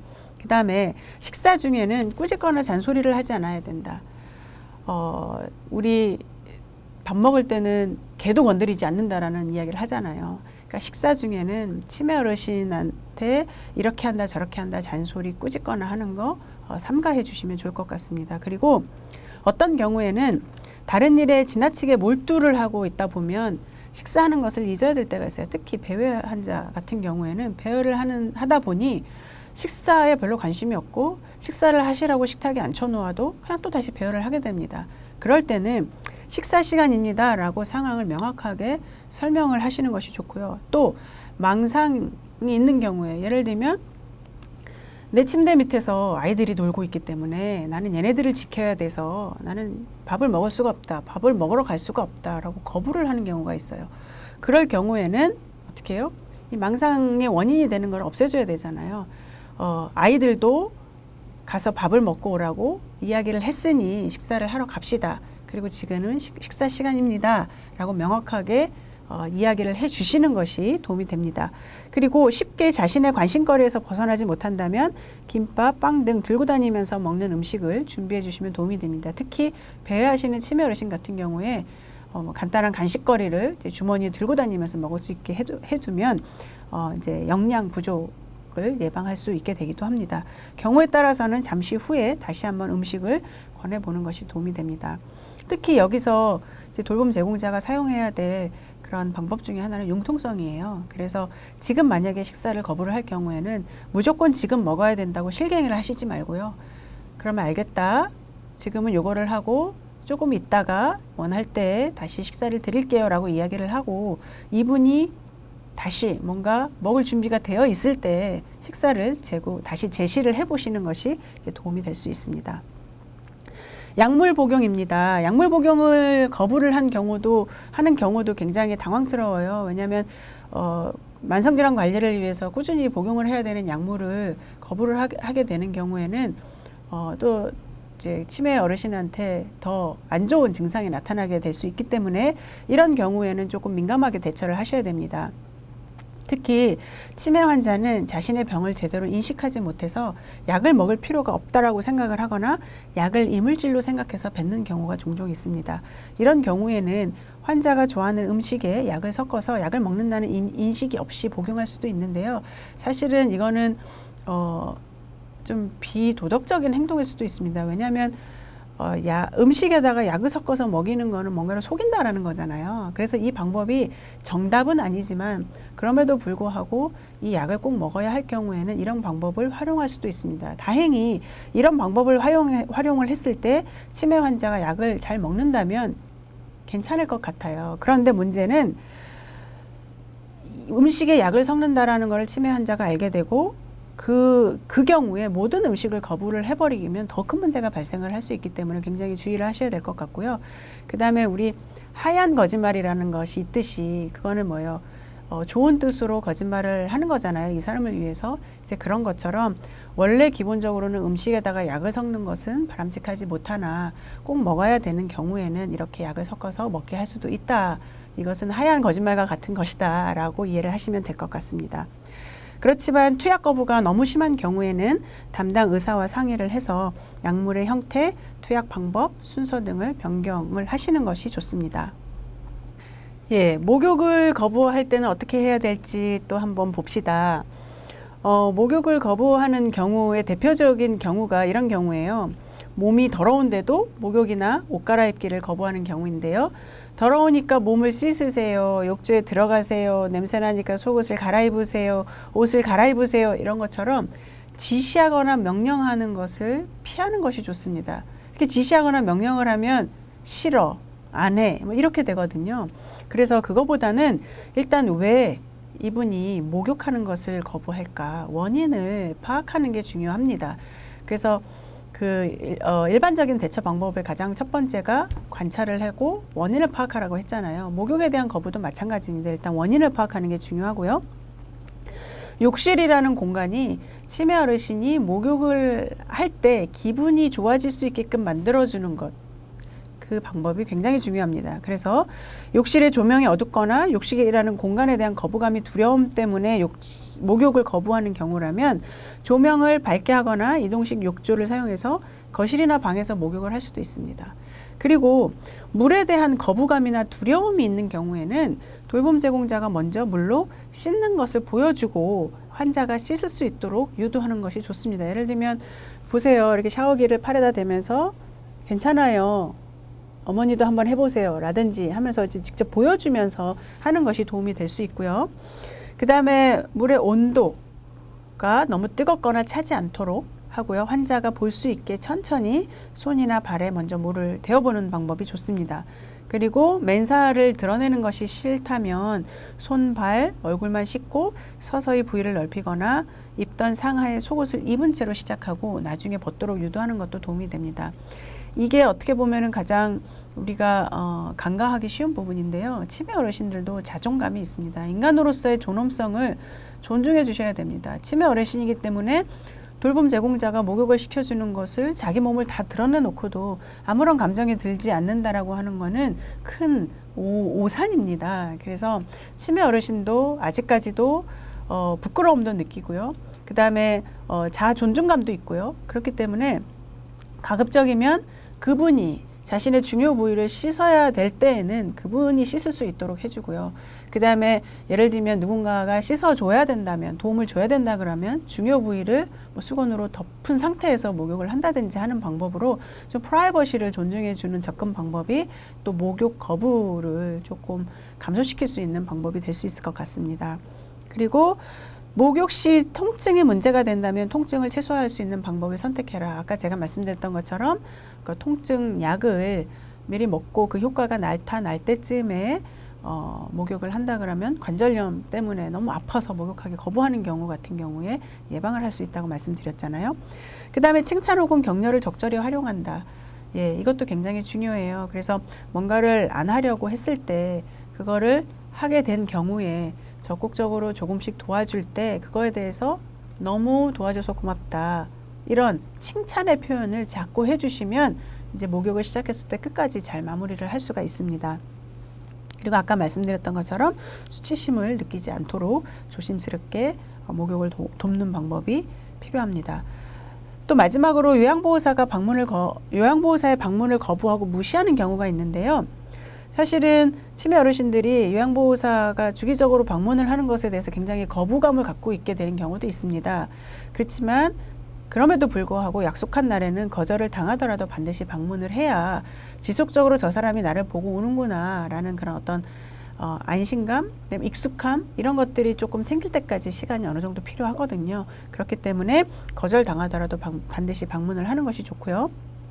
그리고 먼저 말을 걸고 주변 사람들의 관심을 전달하며 모두가 걱정하고 있다는 것도 알려주는 것이 좋습니다.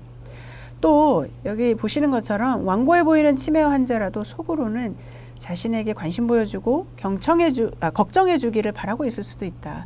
이 말이 사실입니다.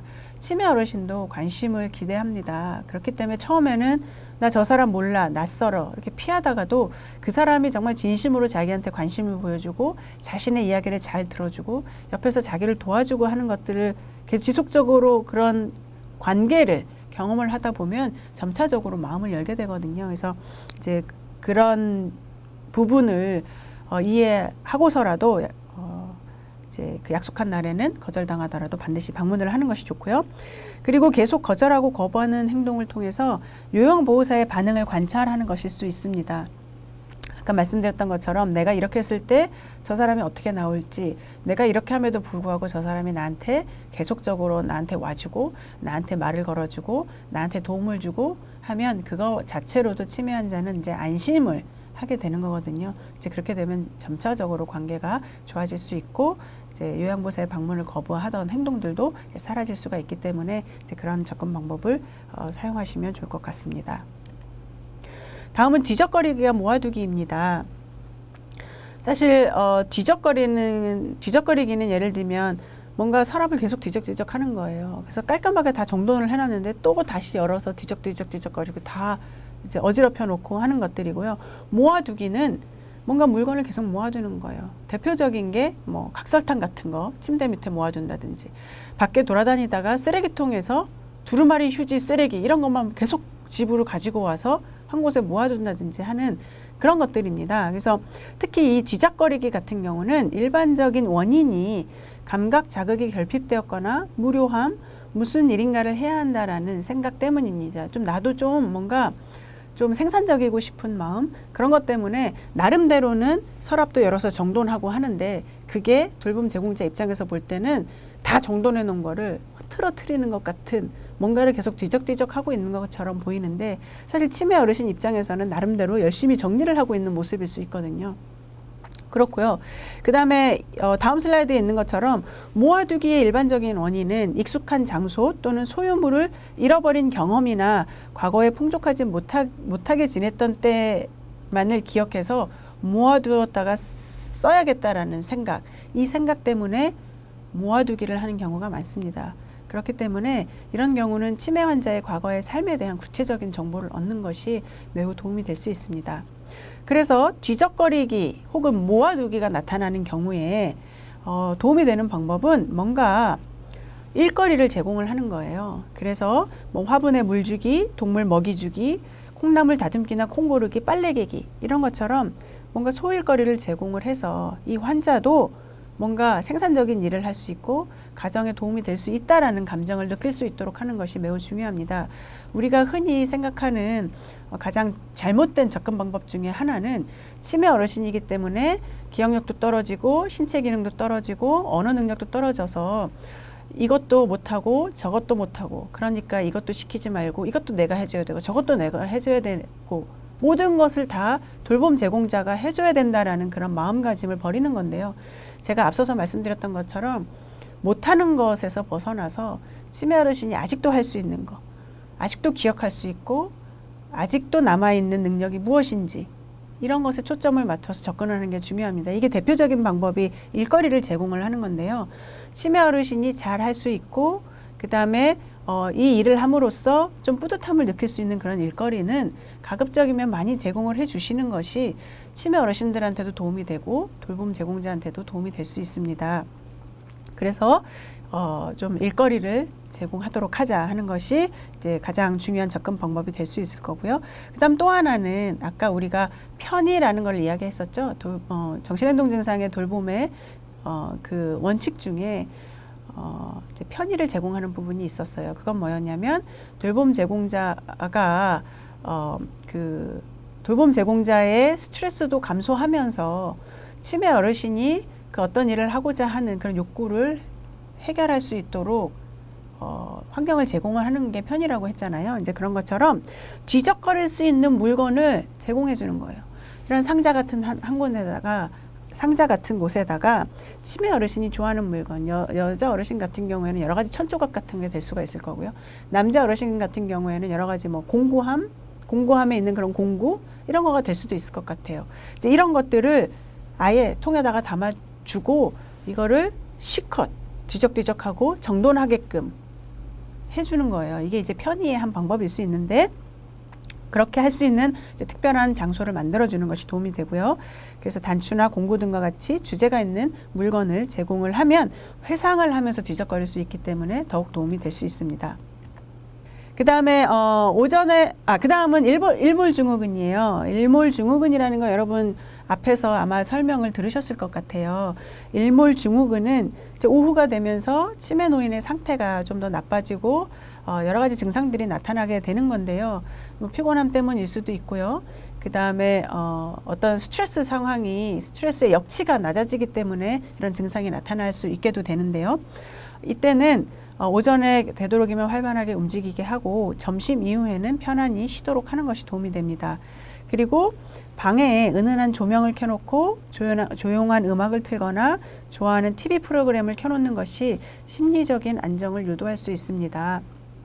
그리고 이 오후에 일몰증후군이 나타날 때 우리가 볼 때는 이 치매 환자가 오후만 되면 어떤 이런 초조 행동, 공격 행동이 증가하고 어떻게 손을 쓸 수가 없다 이렇게 좀 받아들이게 되는 경우가 있거든요. 그래서 치매 환자가 오후가 돼서 소리를 지르거나 몸부림치거나 화내거나 고집부리는 행동을 할 때 신체적으로 제재를 가하거나 억제대를 사용하고 싶은 충동을 많이 느껴요. 그런데 그렇게 억제대를 사용을 하게 되면 상황이 더욱 악화될 수가 있기 때문에 신체적 억제대 사용하는 것은 바람직하지 않습니다. 그리고 일몰증후군이 나타날 경우에는 일단 아까 뭐라 그랬어요. 이 어르신이 오후에 뭐 피로 때문에도 그렇고 그렇기 때문에 일단 좀 이 사람을 좀 안정할 수 있게 해주고 좀 쉴 수 있게 해주는 환경이 중요하거든요. 그렇기 때문에 평소에 좋아하던 그런 애완동물을 가까이 두거나 가족 중에 특별히 좋아하는 사람이 옆에 있어주거나 하면 이런 심리적인 안정을 유도하는 데 도움이 됩니다. 그리고 때로는 이제 맑은 공기를 쐴 수 있도록 산책을 하는 것도 도움이 될 수 있는데요. 그리고 따뜻한 음료수, 발 또는 등 마사지, 음악 듣기 등 안정을 취할 수 있는 여러 가지 다양한 방법들을 이제 활용을 해보시면 도움이 됩니다.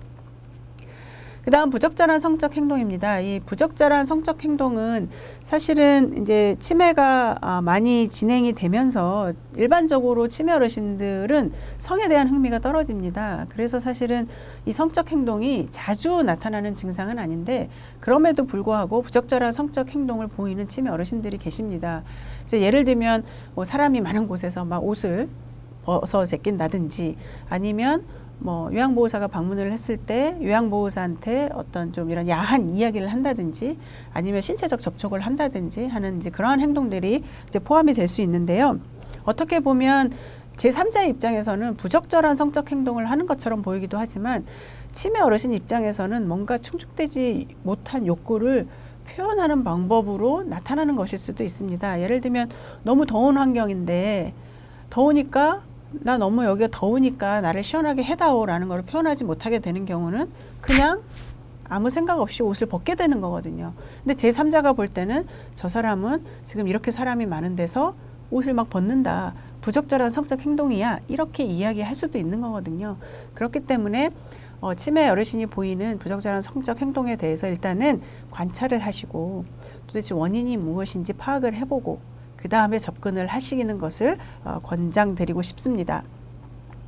그 다음 또 하나 부적절한 성적 행동을 할 때는 치매 환자가 다른 사람의 사랑과 관심을 받고 있다고 느끼게 할 필요가 있습니다. 그래서 어떤 부적절한 성적 행동을 보이는 거는 내면에서 어떤 이런 사랑받고 싶어 하는 그런 욕구가 충족되지 못했을 경우에 부적절한 성적 행동으로 나타날 수 있는 것이기 때문에 당신은 충분히 사랑받을 자격이 있고 우리는 당신을 너무 사랑합니다라는 그런 것들을 표현을 해주고 그런 것들을 치매 어르신이 느낄 수 있게 해주면 이 부적절한 성적 행동을 조금 예방하는 데 도움이 되고요. 그래서 가족으로 하여금 환자를 가볍게 안아주거나 손을 잡는 등 가벼운 신체 접촉은 굉장히 도움이 될 수 있습니다. 그리고 가급적이면 치매 환자를 홀로 두지 않고요. 함께 시간을 보낼 수 있는 다양한 방법을 찾아보는 것이 좋고요. 그 다음에 아까 제가 말씀드렸던 것처럼 옷을 벗어도 될 만한 환경으로 착각을 하게 되는 경우에 부적절한 성적 행동이 나타날 수 있거든요. 그렇기 때문에 그런 경우라면 환경을 바꾸어주는 접근 방법이 도움이 될 수 있습니다. 그리고 혹시 의복이 뭐가 불편하지는 않은지 대소변을 보고 싶은데 내가 대소변을 보기 위해서 옷을 벗는다라는 표현을 못하기 때문에 화장실에 가기도 전에 내가 옷을 벗게 되는 상황인 것은 아닌지 그래서 그 밑에 깔려져 있는 신체적 불편함 때문은 아닌지 확인할 필요가 있고요. 그 다음에 옷을 벗거나 성기를 노출한 경우는 당황하거나 너무 민감하게 반응하지 마시고요. 조용한 곳이나 다른 사람이 없는 장소로 이 치매 어르신을 데리고 가서 옷을 다시 입게 하는 것이 좋습니다. 그 다음에 꾸짖거나 무시하지 말고 오히려 인간다운 현상으로 받아들이는 태도가 중요하고요. 하지만 증상이 반복되거나 심한 경우에는 담당 의사와 상의를 해서 필요시 이제 약물 처방을 이제 받을 수도 있는데 일단은 가급적이면 이 사람이 부적절한 성적 행동을 보이는 원인에 대해서 파악을 해보시려는 노력이 더 중요합니다. 그리고 이런 부적절한 성적 행동이 나타날 때는 가족이나 다른 사람이 함께 있도록 하는 게 중요합니다. 이제 대부분의 경우에 어떤 경우가 있냐면요. 이런 예를 들면 요양보호사와 치매 노인이 단둘이 있는 경우에 이런 부적절한 성격 행동이 많이 나타나기도 합니다. 예를 들면 목욕을 시키기 위해서 아니면 옷을 갈아입히기 위해서 치매 어르신의 옷을 벗는 것을 도와드리는 경우가 있잖아요. 이제 그러한 상황을 치매 어르신은 이 요양보호사를 자기를 도와주는 대상자가 아닌 이성으로 생각을 하고 이런 상황을 이제 성적 행동이 나타날 수 있는 그런 상황으로 몰고 가게 되는 경우가 많거든요. 예를 들면 내 옆에 와서 누워라든지 아니면 엉덩이를 쓰다듬나든지 가슴을 움켜쥔다든지 이런 행동이 발생을 할 수 있기 때문에 그런 경우에는 사실은 1대1이 아니라 가족이나 다른 요양보호사가 함께 그 자리에 있도록 하면 그러한 행동이 줄어들 수 있습니다. 그래서 단둘이 있는 상황을 조금 피하시는 게 도움이 됩니다. 선정적이거나 자극적인 복장은 하지 않는 게 도움이 되고요. 그다음에 만약에 이 치매 노인의 부적절한 성적 행동이 어떤 관심이나 애정을 얻기 위해서 나타나는 증상이라면 좀 더 관심을 가져주도록 노력을 하시는 게 도움이 될 것 같습니다. 그리고 또 하나는 치매 환자가 성적 이상 행동을 보이는 것은 성적인 요구나 친밀감의 욕구가 충족되지 않았음을 의미할 수도 있다는 것을 염두에 두고 어떻게 하면 이 친밀감의 욕구를 충족시킬 수 있는지에 대한 고민을 한번 해보시는 것이 좋습니다. 그래서 예를 들면 좀 친밀감을 느낄 수 있는 대상자와의 어떤 교류 시간을 좀 더 늘려준다든지 그 다음에 아니면 어떤 그런 친밀한 감정을 느낄 수 있는 그런 영화를 볼 수 있게 좀 배려를 해준다든지 아니면 뭐 같이 친밀감을 느낄 수 있는 사람이랑 같이 산책을 한다든지 하면서 어떤 그런 나는 애정이 더 필요해, 나는 사랑이 더 필요해 하는 그런 욕구가 충족될 수 있게끔 해주시면 이제 도움이 될 것 같습니다. 그래서 산책을 할 때 뭐 손을 잡든지 등을 부드럽게 문질러 주는 등 가벼운 신체 접촉을 하면 좋고요. 그 그다음에 이제 혹시 공공장소에서 자의 행위를 하는 남자 환자라면 일단은 그런 행위를 예방을 하기 위해서 지퍼가 없는 옷을 미리 입게 한다든지, 그다음에 이제 관심을 좀 다른 쪽으로 돌리는 거죠. 그래서 평소에 좋아하던 흥미있는 활동에 참여시킨다든지 하는 방법들이 도움이 될 수 있습니다. 그리고 다른 3자가 치매 환자의 이런 이상한 성적 행동으로 인해서 불안감을 갖지 않도록 환자의 행동을 좀 미리 설명을 해두는 것도 필요합니다.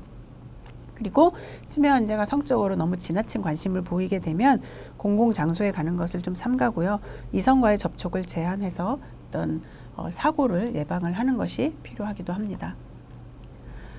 그리고 일단 성적으로 부적절한 행동을 딱 하는 상황을 맞닥뜨렸을 때에는 돌봄 제공자는 그러한 활동을 즉각 멈추지 않으면 환자가 좋아하는 것을 가져가거나 못하게 한다고 경고하는 것이 도움이 될 수 있습니다. 어떤 경우에는 이 환자, 부적절한 성적 행동을 보이는 경우에 이 돌봄 제공자의 눈치를 좀 살살 살피면서 내가 어떻게 이 사람을 좀 활용할 수 있을지라는 의도를 가지고 성적 행동을 보이는 치매 환자들도 간혹 있습니다. 그럴 경우에는 단호하게 그런 행동이 잘못됐음을 이야기할 필요가 있고요. 그리고 그러한 행동은 바람직하지 않으며 그런 행동이 지속될 경우에는 예를 들면 뭐 좋아하는 간식 제공이 제한이 됩니다라든지 뭔가 이분이 좋아하는 어떤 활동에 제한을 주는 이제 그런 방법을 좀 사용을 하시면 먹히는 경우가 덜어 있습니다. 그래서 이제 그런 방법을 사용해 보실 수 있을 것 같고요. 그다음에 아까 말씀드렸던 것처럼 성욕 증가가 너무 심각한 경우에는 뇌 손상 때문이기도 하기 때문에 담당 의사와 상의를 해서 약물 치료를 받도록 하는 것이 좋습니다. 그리고 치매 환자가 또 바뀌어서 성적 학대의 대상이 되지 않도록 철저하게 보호하는 것도 필요합니다. 그러니까 부적절한 성적 행동으로서의 어떤 가해자가 되기도 하지만 치매 환자는 이런 성적 행동의 피해자가 되기도 하기 때문에 이런 감시와 예방이 필요하고요. 치매 환자가 배우자와 성관계를 하려고 할 때에는 안전에 특별히 주의가 필요한데요. 안전한 성관계를 할 수 있을지 의학적 판단이 필요하기 때문에 이와 같은 경우에도 이제 의사와의 상담을 통해서 진행을 하시는 것이 바람직합니다. 예, 다음은 부적절한 식사 행동입니다. 부적절한 식사 행동에 포함되는 것들이 어떤 게 있을까요? 예, 가장 대표적인 게 방금 식사한 거를 잊어버리고 밥을 먹지 않았다고 또다시 먹겠다고 하는 경우가 대표적이죠. 그 다음 또 다른 건 어떤 게 있을까요? 예, 먹어서는 안 되는 이상한 것들을 먹게 되는 경우입니다. 이식증이라고 하는데요. 그런 경우가 있을 수 있고요. 그 다음에 또 하나는 폭식을 하는 경우입니다. 그러니까 적정량을 먹으면 될 텐데 지속적으로 먹고 또 먹고 폭식을 하게 되는 경우가 있고요. 또 하나는 아까 우리 식사 거부에서 이야기했던 것처럼 음식을 전혀 먹지 않고 거부를 하게 되는 경우, 다양한 경우가 포함이 될 수 있습니다. 일단 부적절한 식사 행동이 나타날 경우에는 마음 놓고 천천히 먹을 수 있는 분위기와 장소를 만들어주는 것. 그래서 먹고 싶은 생각이 들고 그다음에 내가 이거를 먹을 때는 행복하고 이런 분위기를 만들어주는 것이 참 중요합니다. 근데 우리가 보통의 경우에 치매 어르신들 집에서 돌보게 될 때 가족들은 다 식탁에 앉아서 밥을 먹는데 치매 어르신 방에다가 이렇게 상을 따로 차려서 이렇게 넣어드리는 경우가 있어요. 그러면 사실은 나도 저 테이블에 앉아서 같이 먹고 싶은데 왜 나는 여기서 먹어야 되지? 하는 그런 생각도 들 수 있고요. 맨날 내 방이라는 공간에서 같은 장소에서 같은 상에 차려지는 음식을 먹어야 될 경우에는 사실은 입맛을 돋구는 데도 별로 도움이 되지 않습니다. 그래서 가급적이면 분위기와 장소를 좀 잘 만들어 주자. 예. 그리고 그런 장소를 만들 때 또 주의를 하셔야 될 게 먹는 것에 집중할 수 있도록 해 주셔야 됩니다. 그래서 TV를 틀어놓거나 해서 주의력이 분산되지 않도록 하는 것이 중요하고요. 그 다음에 규칙적인 시간에 식사를 제공을 하는 것이 좋습니다. 그리고 식탁에는 한 번에 한두 가지 음식만 환자 앞에 놓는 게 중요한데요. 왜냐하면 어떤 경우에는 치매 환자가 한 음식만 지속적으로 먹는 경우가 있어요. 예를 들면 밥, 국, 반찬이 있으나 내 눈앞에 있는 밥만 지속적으로 먹게 되는 경우, 국만 지속적으로 먹게 되는 경우가 있거든요. 그럴 경우에는 여러 개를 두기보다는 좀 골고루 영양소가 들어간 음식을 한두 가지를 앞에 놓고 이 음식에 집중을 할 수 있게끔 하는 것도 도움이 됩니다. 그리고 식탁, 포식기 등 색상이 서로 대비돼서 환자가 잘 구분할 수 있게 하는 것이 도움이 되고요. 빨리 먹으라고 재촉하는 것도 피하셔야 됩니다. 식사 시간은 적어도 45분 이상이 되도록 해야 되는데 사실은 이 45분 이상의 시간을 제공을 하면 치매 어르신들도 충분히 먹을 수가 있는데 짧은 시간 안에 10분 안에 15분 안에 이거를 해결하라고 하면 이 기능이 그만큼 되지 않기 때문에 식사를 다 할 수가 없고요. 그리고 불안한 마음에 제대로 또 식사를 할 수가 없습니다. 그리고 이럴 거면 내가 차라리 안 먹지 식사를 거부하게 되는 경우도 생기기 때문에 식사 시간을 충분하게 제공을 해 주시는 것이 좋습니다. 그리고 먹는 것 외에는 식탁에 올리지 않도록 합니다. 그 다음 또 하나, 흡인의 위험을 감소시키기 위해서는 주의가 산만하지 않도록 해야 되는데요. 그러니까 치매 어르신들이 이제 흡인을 하게 되는 경우에 최악의 경우에는 그게 흡인성 폐렴까지도 갈 수 있기 때문에 좀 조심을 하셔야 될 것 같고요. 특히 연하곤란이 있는 환자의 경우에는 식사 시 몸을 세우고 턱을 가슴 쪽으로 당긴 후에 음식을 넘기게 하는 등 흡인 가능성이 되도록이면 감소할 수 있는 방법으로 식사를 제공하시는 것이 좋습니다. 그리고 식사 보조기구를 최대한 사용해서 가능한 한 스스로 식사를 할 수 있도록 하자. 아까 다시 말씀드리는데요. 치매 노인 이거 못한다 저거 못한다 다 해주려고 하시지 마시고 남아있는 힘, 능력 마음껏 활용할 수 있게 하라 했잖아요. 그렇다 그러면 내가 제대로 젓가락질은 못하지만 손으로 숟가락을 움켜쥐고라도 음식을 먹을 수 있게끔 내가 스스로 뭔가를 음식을 떠 먹을 수 있게끔 하는 것이 굉장히 중요합니다. 그래서 식사 보조 기구를 최대한 활용하도록 하자. 그래서 이제 숟가락과 젓가락이 사용이 힘든 환자의 경우는 어떤 다른 대체 도구를 사용해서 음식을 먹을 수 있도록 하면 좋고요. 만약에 이런 도구를 사용하지 못한다 그러면 손가락을 사용해서 쉽게 드실 수 있는 음식을 제공해 주시는 것도 훨씬 더 도움이 됩니다. 그리고 식사할 때 혼자 하기보다는 좋아하는 사람과 같이 식사를 할 수 있도록 어떤 좋은 분위기를 만들어 주시면 좋을 것 같고요. 그리고 작은 숟가락을 이용해서 식사 중간에 구강 안쪽에 음식물이 고여 있는지 확인하고 식사를 계속할 수 있도록 하면 도움이 됩니다. 식사 후에는 음식물을 다 삼켰나 확인을 하실 필요가 있고요. 양치질, 입안 헹굼을 통해서 구강을 깨끗하게 청결하게 유지하는 것이 필요합니다. 그리고 아까 미리 말씀드렸었던 것처럼 먹기를 거부하는 경우죠. 거부하는 경우에는 다른 활동을 한 후에 다시 먹도록 합니다. 이거는 정신행동 증상 대처의 그 기본적인 방법 중에 그 플렉서빌리티, 융통성하고 관련되는 부분입니다.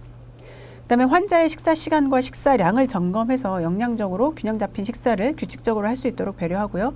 체중을 측정해서 평상시 체중과 비교하고 영양 실조와 비만을 예방합니다.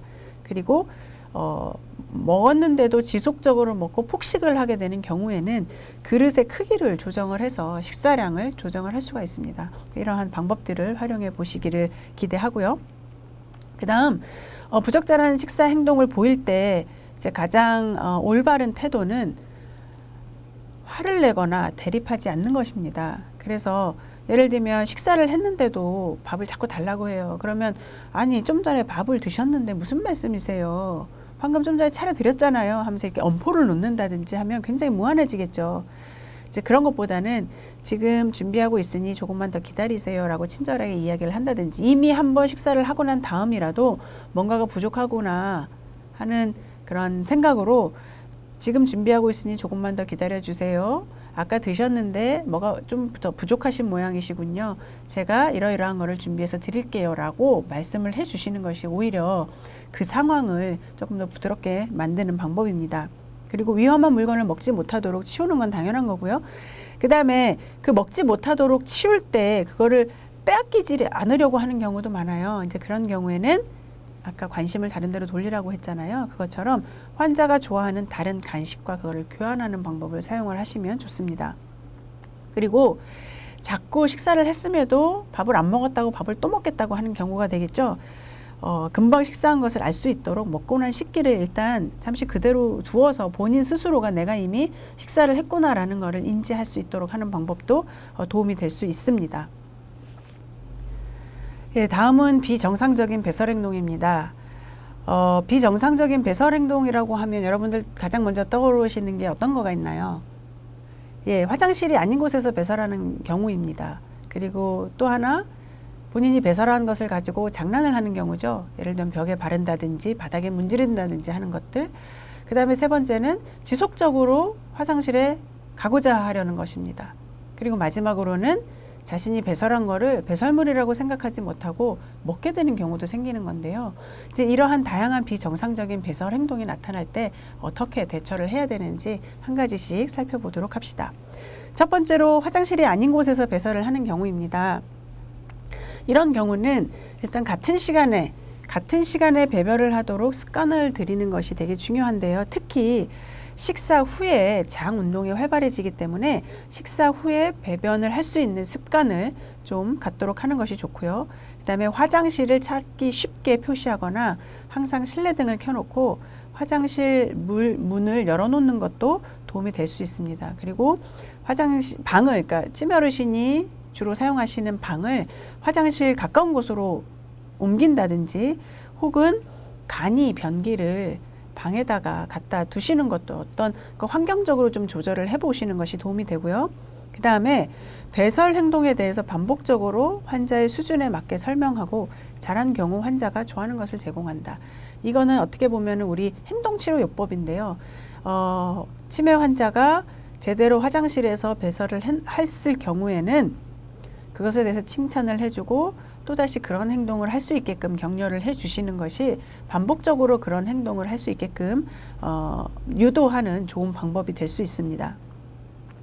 그리고 소변이 급한 경우 노화나 질병에 의해서 요도 관력근이 좀 늘어나 있는 경우가 있어요. 그러면 나 소변이 마려워 화장실에 가야 해 하고 일어나서 가는 도중에 화장실에 미처 당도하지 못하고 그냥 소변을 보게 되는 경우가 있어요. 이거는 어떤 기능적인 그 변화 때문에 나타나는 것인데요. 그런 경우에는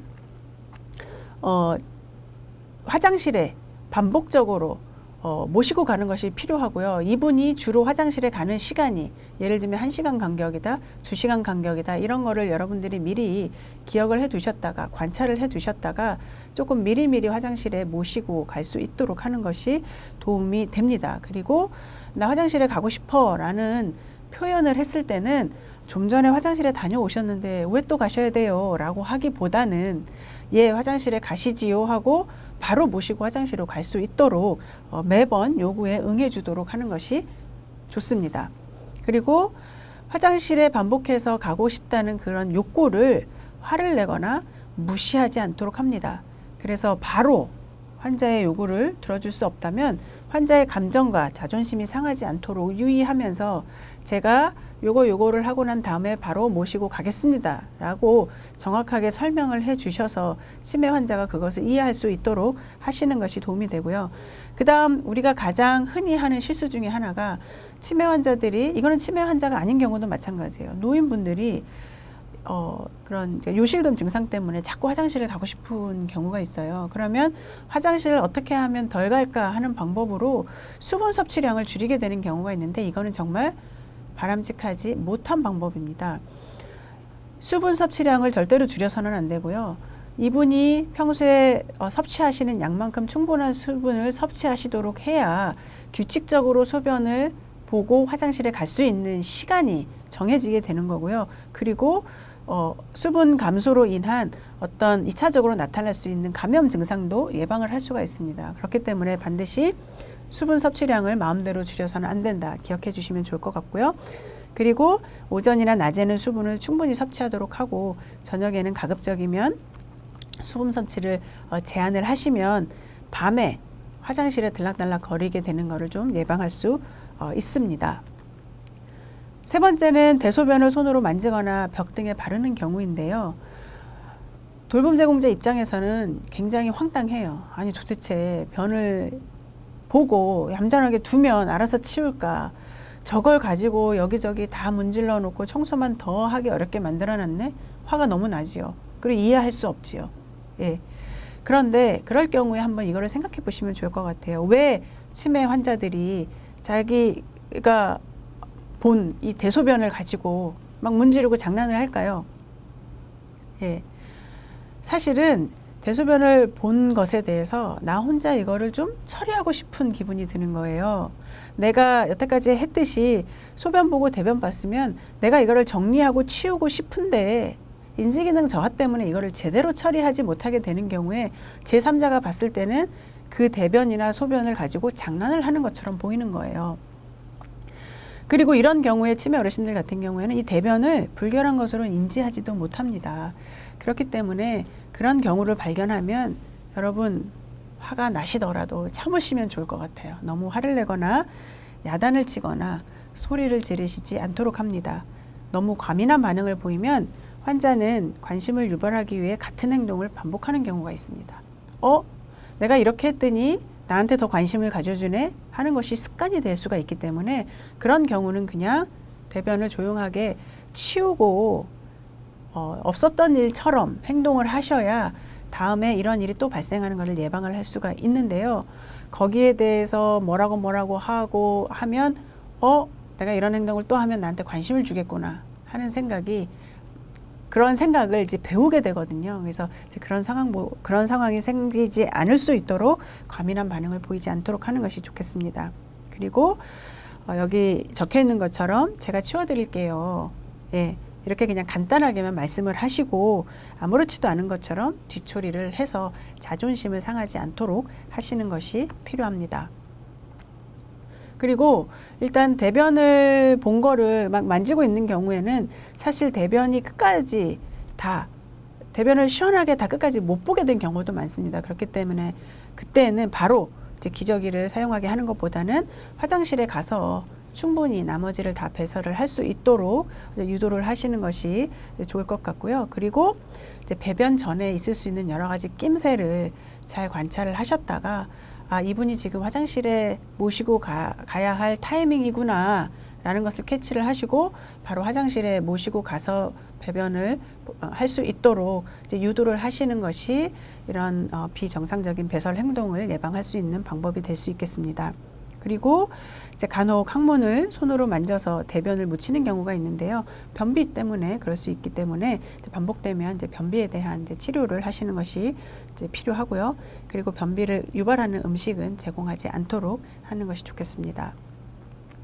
그리고 아까 내가 스스로 이거를 좀 해결하고 싶은 욕구가 있다라고 했잖아요. 이제 그런 것과 마찬가지로 뭔가 손으로 할 수 있는 그런 활동을 이제 제공을 하시면 도움이 됩니다. 그리고 아까 이야기했던 것처럼 대변을 만지다가 들키게 되면 되게 당황하고 자존심도 상하고 그럴 수 있거든요. 이제 그렇기 때문에 놀라지 않도록 안심시키고 아무 일도 없었다는 듯이 처리를 하시는 것이 좋겠습니다. 마지막으로 대변을 먹거나 소변을 마시는 경우에요.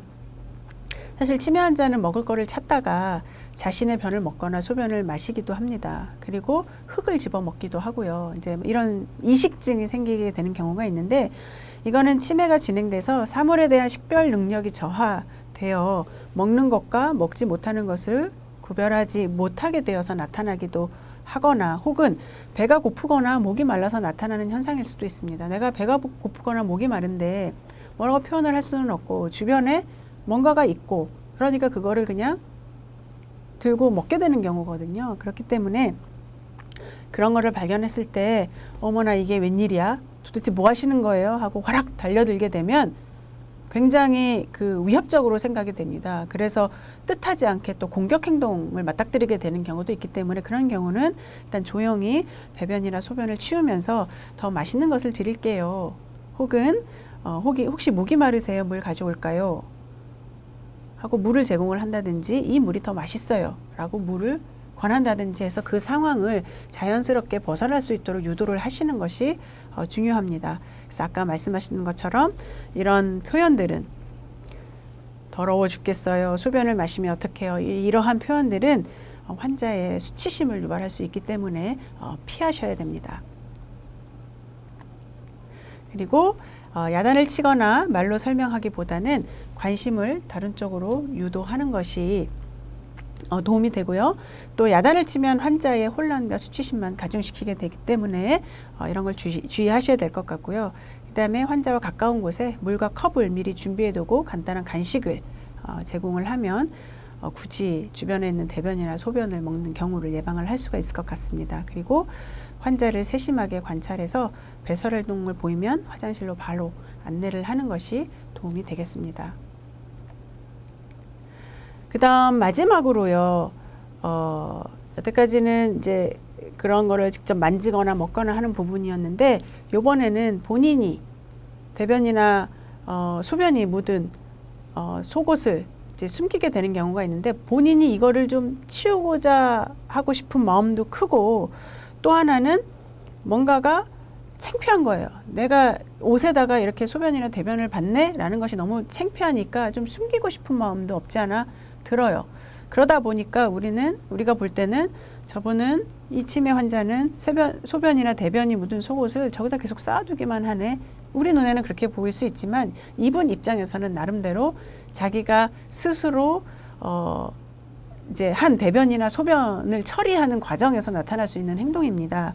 그렇기 때문에 여기 보시는 것처럼 치매 어르신은 자신이 그렇게 하는 행동의 목적을 제대로 인지하지 못하고 있기 때문에 그것에 대해서 지적하면서, 왜 이렇게 하셨어요? 이걸 여기다 두시면 어때요? 빨래통에 두셔야죠. 가만히 두면 제가 알아서 치울 텐데 왜 이렇게 하셨어요?